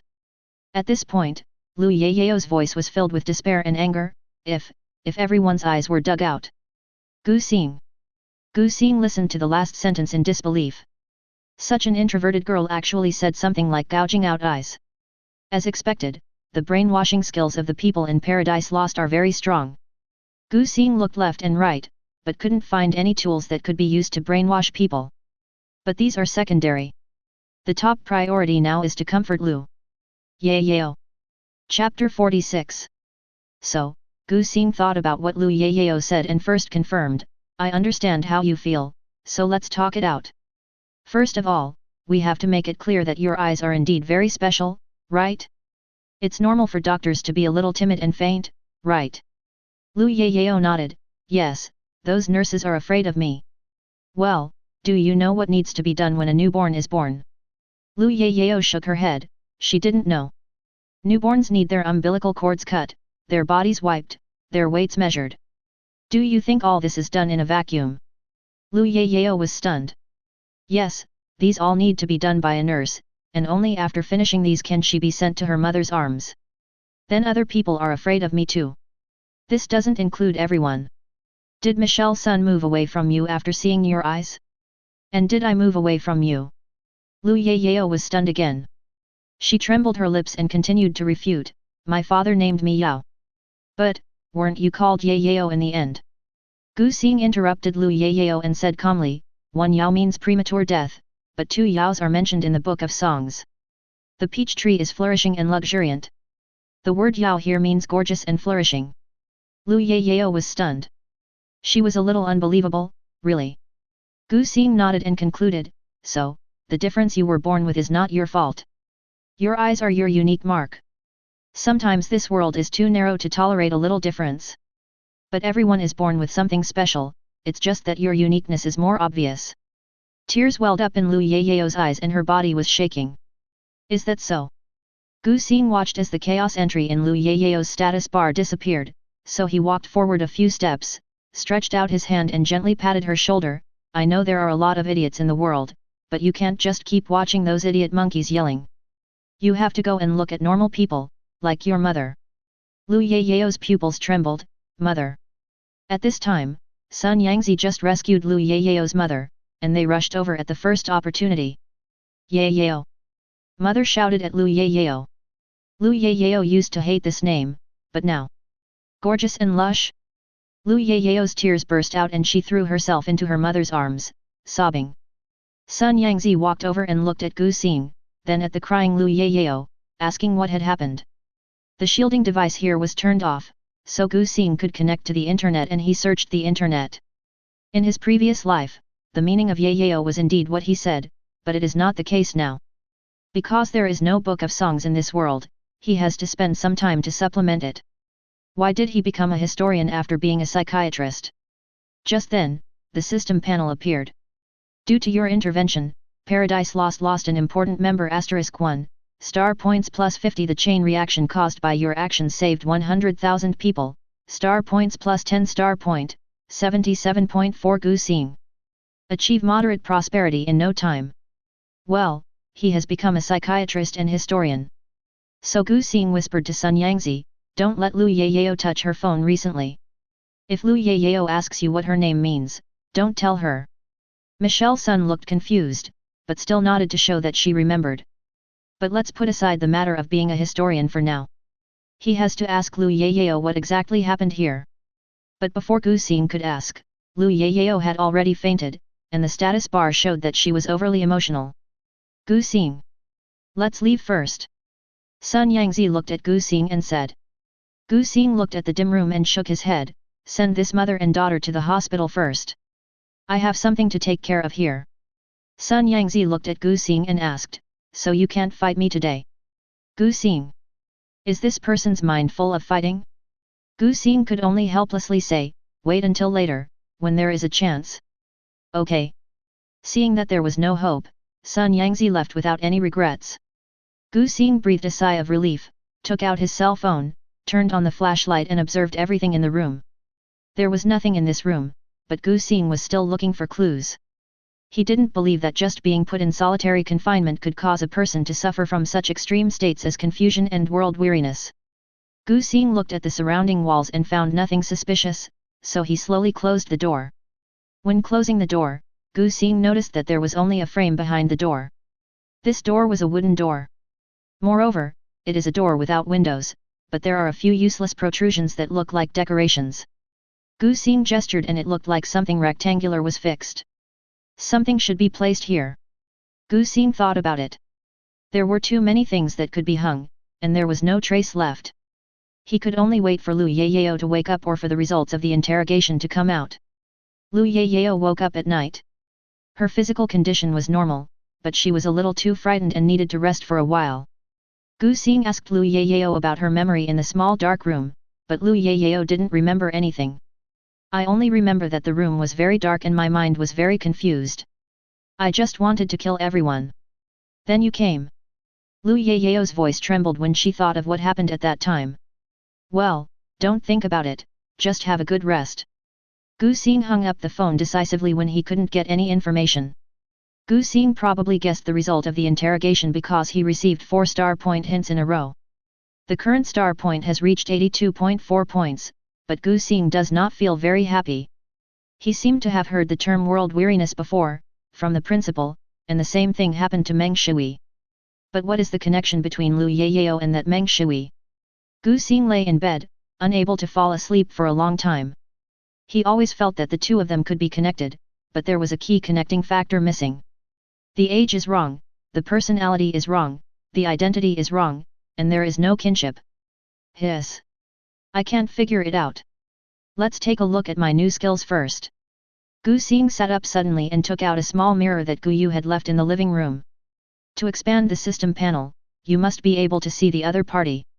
Gu Xing found that he could not expand the panel by turning on the camera function of his mobile phone. He could only see it through mirrors and other reflective objects.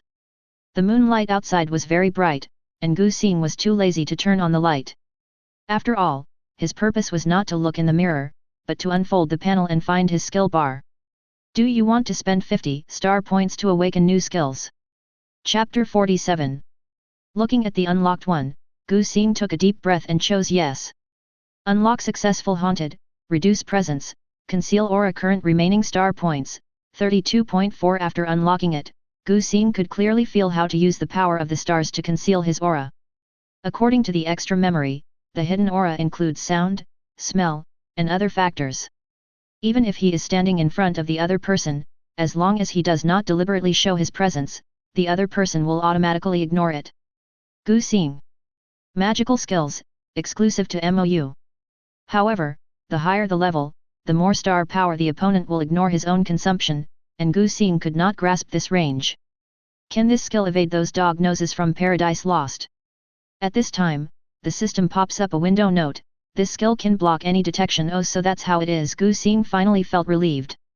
If the sound of the police car hadn't attracted that guy's attention last time, that guy might have really killed him instead of taking him away. Does it take 50 star points to unlock the next skill? Unlocking new skills requires 100 star points. Insufficient star points, current star points 32.4. Gu Xing. Sure enough, I said it wouldn't be this smooth. Looking at the remaining star points, Gu Xing thought about it and finally decided to improve the attributes. After all, his current attributes are a bit low, and his skills are sufficient for now, so there is no need to rush. Then, a brand new attribute panel appeared in front of Gu Xing: Strength, 25 Constitution, 25 Spirit, 25 Agility, 25 Luck, 0 remaining star points, 4.4. Gu Xing was pleased when he saw the panel with the same attributes, but he was no longer pleased when he saw that the luck was 0. Never mind, let's just leave it at that. Gu Xing just lay on the bed, closed his eyes and refused to face reality. The next day, Shen Yan called Gu Xing and Sun Yangzi to the office and asked them about what happened yesterday. Sun Yangzi reported the matter to Shen Yan, and Gu Xing added after listening, "We still need to investigate that house. This incident may be related to the incident that happened in Lingxiu at that time." After listening, Shen Yan glanced at Gu Xing and nodded, "Okay, I get it. Lu Yeyao can't come back today. I'll approve a leave note first, and you can take it to the director." Shen Yan wrote as he spoke, and soon finished writing Lu Yeyao's leave note. He tore it off and handed it to Gu Xing, then looked at Sun Yangzi and asked, "Would you like to take a few days off too?" Michelle Sun shook her head, "No, I'm fine." Gu Xing wanted to leave at first, but when he heard that there was a chance to slack off, he pointed at himself, "Teacher, I was also kidnapped and frightened." Shen Yan glanced coldly at Gu Xing, whose face was flushed, and said speechlessly, "Do you think I believe you? Hurry up and send in your leave note, then go stand in line. I'll be leaving in a while." Gu Xing, "Oh." So Gu Xing could only leave in frustration. Qian Yuan saw Gu Xing coming out and immediately came over, "Brother Xing, what happened yesterday? Was it a hero saving a beauty?" "What beauty? It's better to lie down." Gu Xing stuffed the note into Qian Yuan's hand, "You go and deliver the note. I'll go to the queue." Qian Yuan looked at Gu Xing, who seemed a little disappointed, and scratched his head, "Why not just lie down? Then why bother saving him?" In his opinion, Gu Xing had no interest in anything and seemed to have a special liking for that group of pagans. Could it be that Gu Xing has some deep hatred with those pagans? Qian Yuan couldn't figure it out, so he took the note and left.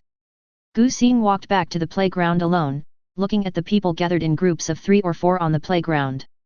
He quickly found the small group participating in the genius battle and walked over.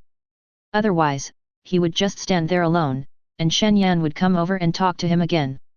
Halfway through the walk, Gu Xing suddenly remembered his new skill, so he took the opportunity to use it and then stood next to his classmate.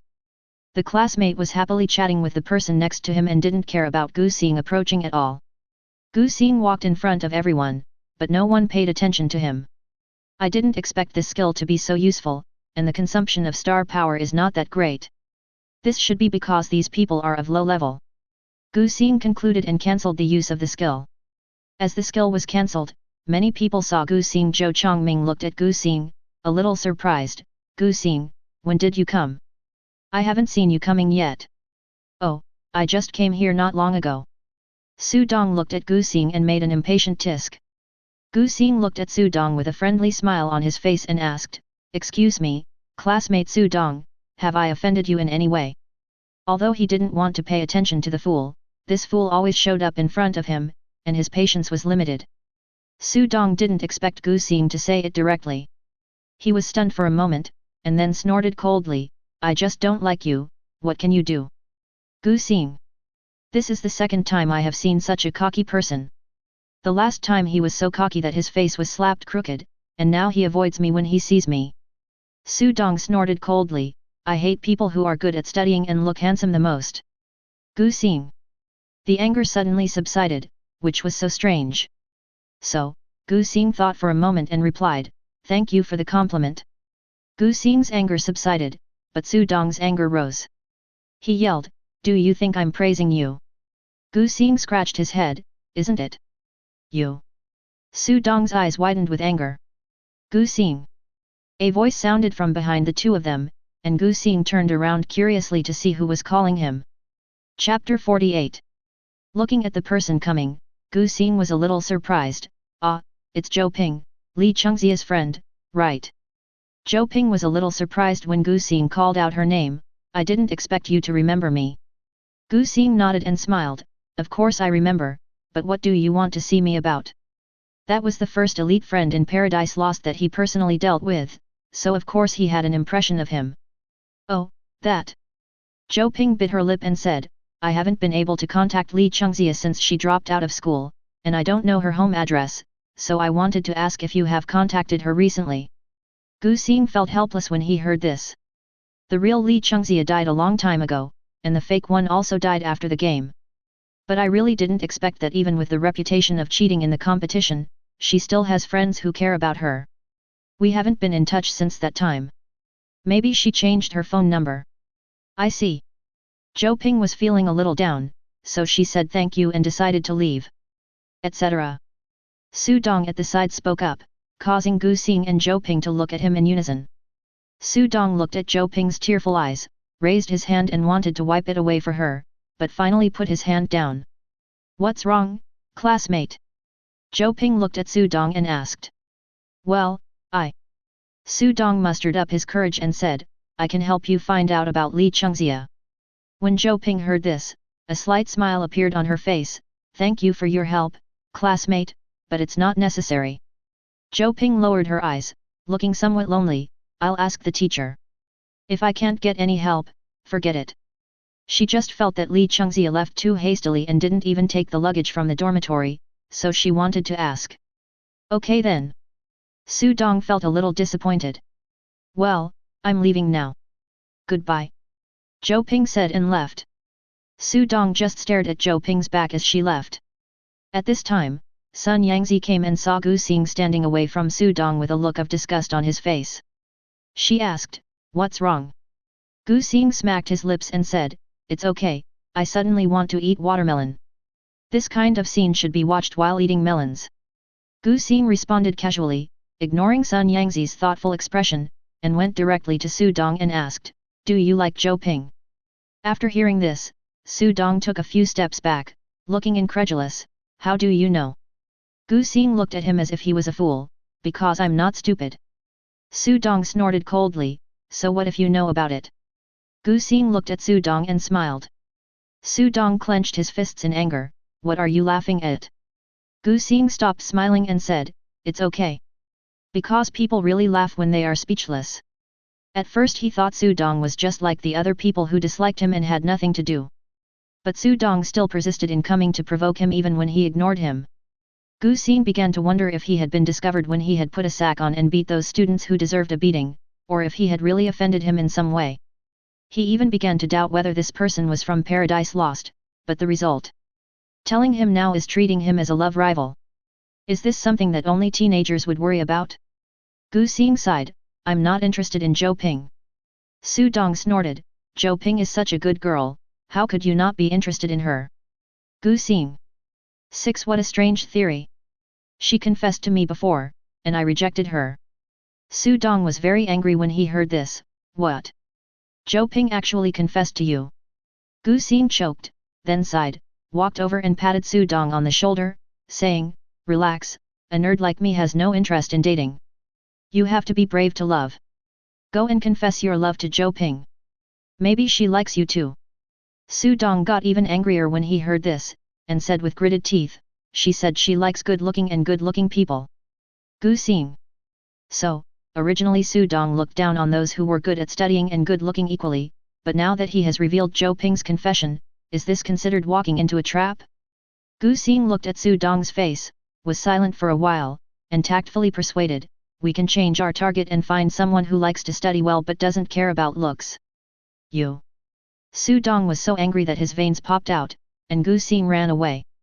Adolescents have bad tempers and you can't mess with them. Gu Xing. Come here, or I'll beat you to death. Su Dong was so angry that he rolled up his sleeves and was about to beat Gu Xing. After Qian Yuan handed in his leave application, he came over and saw this scene. He immediately stood beside Gu Xing and shouted, if you want to get close to Brother Xing, you have to get past me first. Okay, then I'll beat you up first. Su Dong clenched his right hand in the air, and a sword condensed into shape, attacking Qian Yuan. At this time, Shen Yan directly grasped Su Dong's sword with one hand and said coldly, I told you to line up quietly, and this is how you line up. Shen Yan scolded everyone in the genius class, and then glanced coldly at Su Dong and Qian Yuan, since you're so energetic, you two will have to double your training from now on. Su Dong retracted his sword in anger and glared at Gu Xing. Qian Yuan also walked back to Gu Xing with a sad face, Brother Xing, double the training. Gu Xing patted Qian Yuan on the shoulder and encouraged, it's okay. We will be participating in the competition in a few days, so we won't have to train. Brother Xing, you are right. Then he came close to Gu Xing and asked in a low voice, Brother Xing, how did you offend that powder barrel? Gu Xing thought for a moment and replied, well, maybe it's the troubles of puberty. Qian Yuan. Thus, a 3-day special training began. They practiced on a mountain where there was abundant spiritual energy. And there is not only their class here, there are also students from other gifted classes in Rongyang Base City. This was also their first meeting before the game, and it was a good time for them to ask each other about news. So during training, Gu Xing used his skills to sneak into teams from other schools and eavesdrop on their conversations. Have you heard? A person with G-level talent has appeared in Rongyang. He is truly an amazing person. I heard about it, and that person with a G-level talent also went to the genius class. It seems to be some kind of experimental policy. I know that person, his name seems to be Gu Xing. Gu Xing? Is he the Gu god who always gets first place in the written exams of the joint entrance exams? I really envy him. If he can go to the gifted class, he will definitely be admitted to the 7 major universities, which are the top universities in the country. You are wrong. Even if he doesn't go to the genius class, he will definitely be admitted by the 7 major universities. After all, he is always ranked first in the written test. If he can't go to the battlefield, he can do scientific research behind the scenes. By the way, Gu Xing is here for this training, right? Isn't G-level even inferior to ordinary people? Given the intensity of our training, can he really hold on? Who knows? But I really want to meet him, but I don't know what he looks like. It's easy. Just look at who's at the end of the evening run and find the most handsome one. He came here to gather intelligence, but ended up spying on himself. Therefore, Gu Xing made up his mind not to give up. When he ran 5 kilometers in the evening, he ran a middle to lower level result and did not fall behind at all. This confused the group of students who wanted to find Gu Xing. I looked at all the students who fell behind, and it seems that none of them is Gu Xing. I think we must have remembered Gu Xing's features incorrectly. Maybe Gu Xing is not that handsome. I think so. Chapter 49. Xing. Brother Xing, I can't take it anymore. Qian Yuan came over with trembling legs after running, and sat down next to Gu Xing. I thought the King of Hell was just saying that, but he really doubled the penalty. That's 10 kilometers, 10,000 meters. Gu Xing looked at Qian Yuan's miserable appearance and thought of Su Dong, who was also fined double the amount, so he turned around to look for Su Dong. Sure enough, he saw Su Dong, who was also walking to rest with trembling legs. The students discussed it and decided to ask others, so they stopped a student who had just finished training. Classmate, do you know Gu Xing? The person who was stopped was Su Dong. Su Dong was already angry because he was punished to run, but he did not expect this group of strangers to chase him and ask about Gu Xing. I have no idea. Then he left angrily. Pucci. Gu Xing just laughed out loud. It's really murderous and heartbreaking. Qian Yuan looked at Gu Xing and said nothing to him, feeling very hurt. Brother Xing, you're still smiling. We are brothers. Please care about me. Didn't you bring a potion? Did you finish it so quickly? Gu Xing turned his head while speaking, and found Qian Yuan drinking potion frantically. Qian Yuan held the potion in his mouth and retorted, how can it be the same? My body has recovered, but my heart has not. Gu Xing looked at Qian Yuan showing off the $1 million potion, and the corners of his mouth twitched. He didn't want to talk to this rich man. At this time, a girl came over and looked at Gu Xing with smiling eyes. Classmate, can we exchange contact information and chat? Qian Yuan looked at Gu Xing with great envy. If he had a face as handsome as Gu Xing's, he would also be pursued by girls. Gu Xing didn't even look at the girl, he just stood up and patted the dust behind him and said, "Sorry, I have to take my friend back to rest, right, Qian Yuan?" Qian Yuan was confused, but then he quickly reacted, "Ah? Oh, yes, ouch, my legs hurt." As he said this, he placed his hand on the arm that Gu Xing stretched out with a painful look on his face, and then was helped by Gu Xing to stand up. When the female classmate saw that Gu Xing ignored her without even looking at her, she became a little annoyed and snorted, turning away. "Brother Xing, you don't even like such a beautiful woman." Gu Xing looked at the pity in Qian Yuan's eyes and was speechless for a moment. "Can't you see that the man is a participant in the genius battle and came here to get information?" "Ah!" Qian Yuan was stunned for a moment. "Brother Xing, how did you know?" Gu Xing pointed in the direction where the classmates left and said, "Look, there are a few people standing over there staring at us." Qian Yuan looked in the direction Gu Xing pointed and saw 7 people surrounding the girl who wanted Gu Xing's contact information. No one knew what the 8 of them were discussing, some even turned around and glanced at them. Seeing that Gu Xing and Qian Yuan were looking at them, they gave them a kind smile. Qian Yuan looked at this smile and automatically translated it as a provocation. Are they trying to use a honey trap to undermine our internal unity? That's not the case.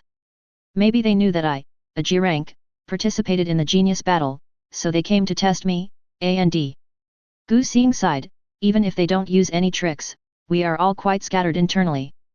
Brother Xing, don't sigh. They use the honey trap, so let's use it too. Qian Yuan patted Gu Xing's shoulder with a smile, we will send you and Sun Yangzi.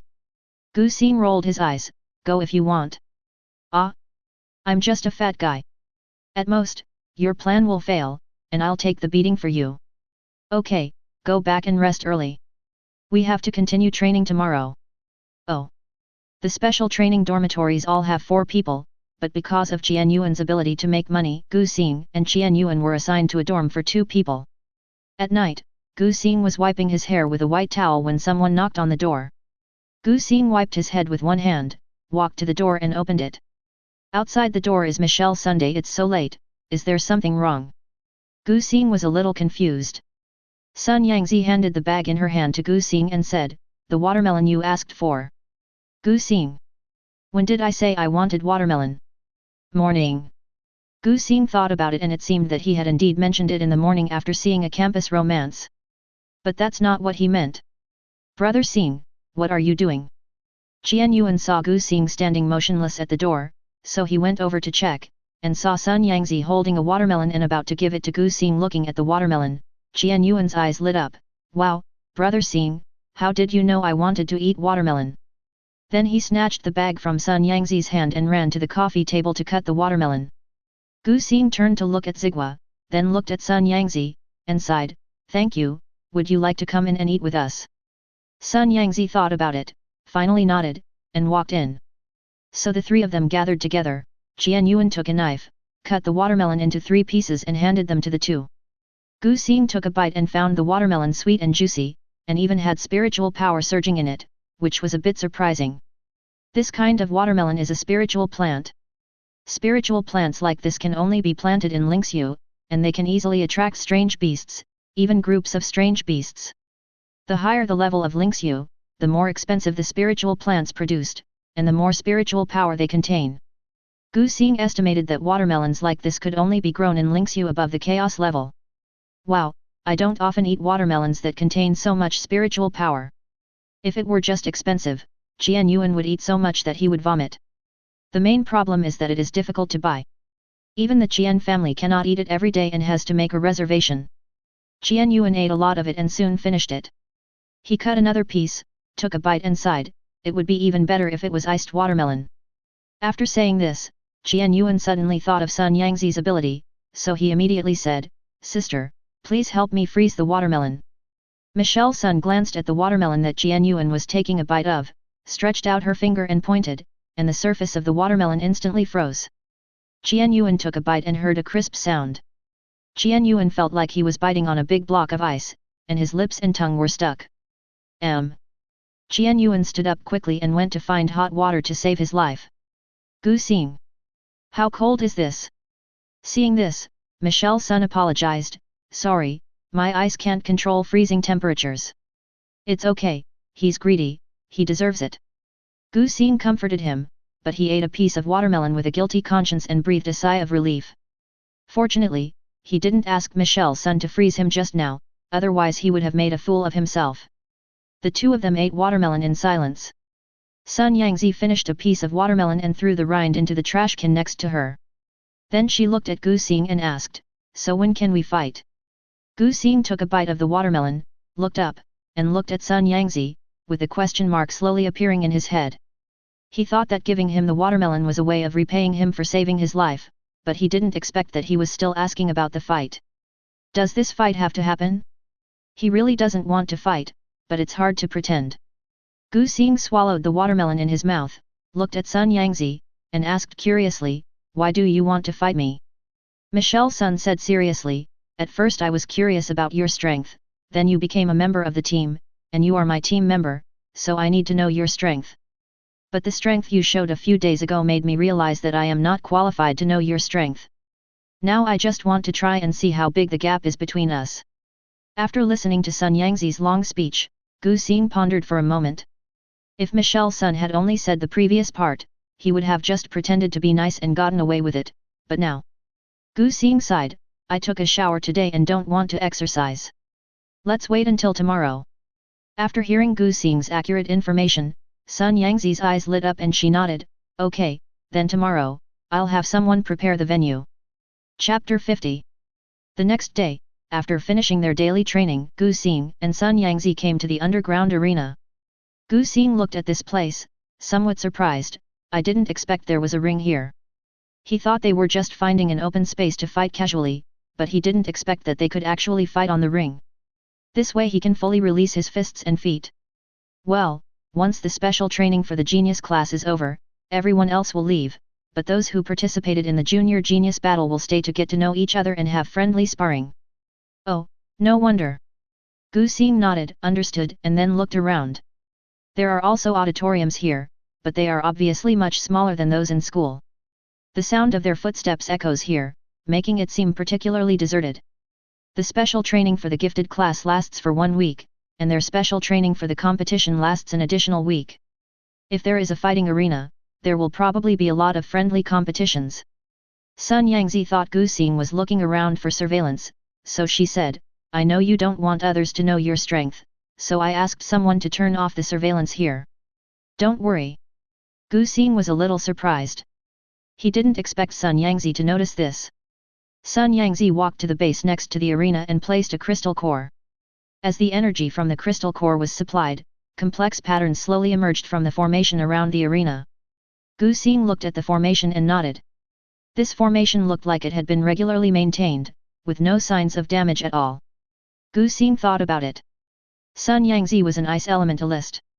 If she used a long-handled weapon, she would easily be frozen and left empty-handed. In the end, Gu Xing chose a dagger. Sun Yangzi and Gu Xing went onto the stage. The formation detected the two people on the stage and automatically raised the defensive formation. He held the dagger for a while to get familiar with the feel, then stretched his body and yawned, "Don't say I didn't warn you.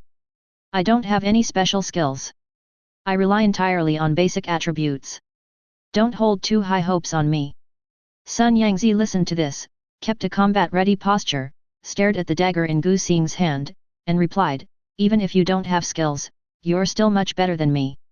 Gu Xing shrugged helplessly, "Well, at least don't expect too much." As he said this, he unfolded Michelle Sun's dashboard to check how much progress Michelle Sun had made recently. Name, Michelle Sun. Gender, female. Level, 2nd stage midterm companion talent, 6th sense awakening talent, ice and snow darling attributes, 70+7 status, alert, combat power plus 10%, did it go from the early stage of the 2nd stage to the middle stage of the 2nd stage so quickly? So, let's start. Gu Xing's voice was filled with a hint of eager anticipation, as he just wanted to try out his physical condition after increasing his attribute points. Yet, Sun Yangzi responded briefly. Before she finished her words, her figure came like a cold wind, and a punch with a cold airflow hit Gu Xing in the face. "Let's fight in close combat first." Gu Xing dodged Sun Yangzi's fierce attack with a light flash. "Elemental mages are weak in close combat, and I want to test my limits." Sun Yangzi replied. Gu Xing nodded, "Okay, then let's see your close combat ability. Although Sun Yangzi is an elemental mage, her punches are fierce and her body is very agile. She has obviously put a lot of effort in close combat, but she is still not as good as Gu Xing. Gu Xing fought Sun Yangzi to a draw with just his right hand, while his left hand holding the dagger was hidden behind his back and he did not use it at all. After fighting for a while, Gu Xing hit Sun Yangzi's shoulder with a palm, knocking her back several meters. Sun Yangzi covered her hit shoulder, feeling a little surprised. She had no defenses whatsoever, and if she was pushed back so far, at least her shoulder blade would be dislocated. But it didn't happen, as if it was protected by some force. Sure enough, Gu Xing was not completely without special abilities, but the instruments could not detect them. Maybe Gu Xing's awakening level is even higher than hers. Gu Xing looked at Sun Yangzi's expression and said calmly, "For a ranged mage, this is enough. Don't lose the big picture for the small." Sun Yangzi nodded. Of course she knew what Gu Xing meant. As an ice elementalist, she had a natural advantage in long-range attacks, and although she had worked hard on close combat, it was ultimately not her strong point, nor was it something she should focus on learning. Good. Before Sun Yangzi finished speaking, a light frost had already begun to condense on her hands. When Gu Xing saw this scene, he started to take it seriously. Although his star power is omnipotent, he has no offensive skills and is still at a disadvantage in this kind of battle.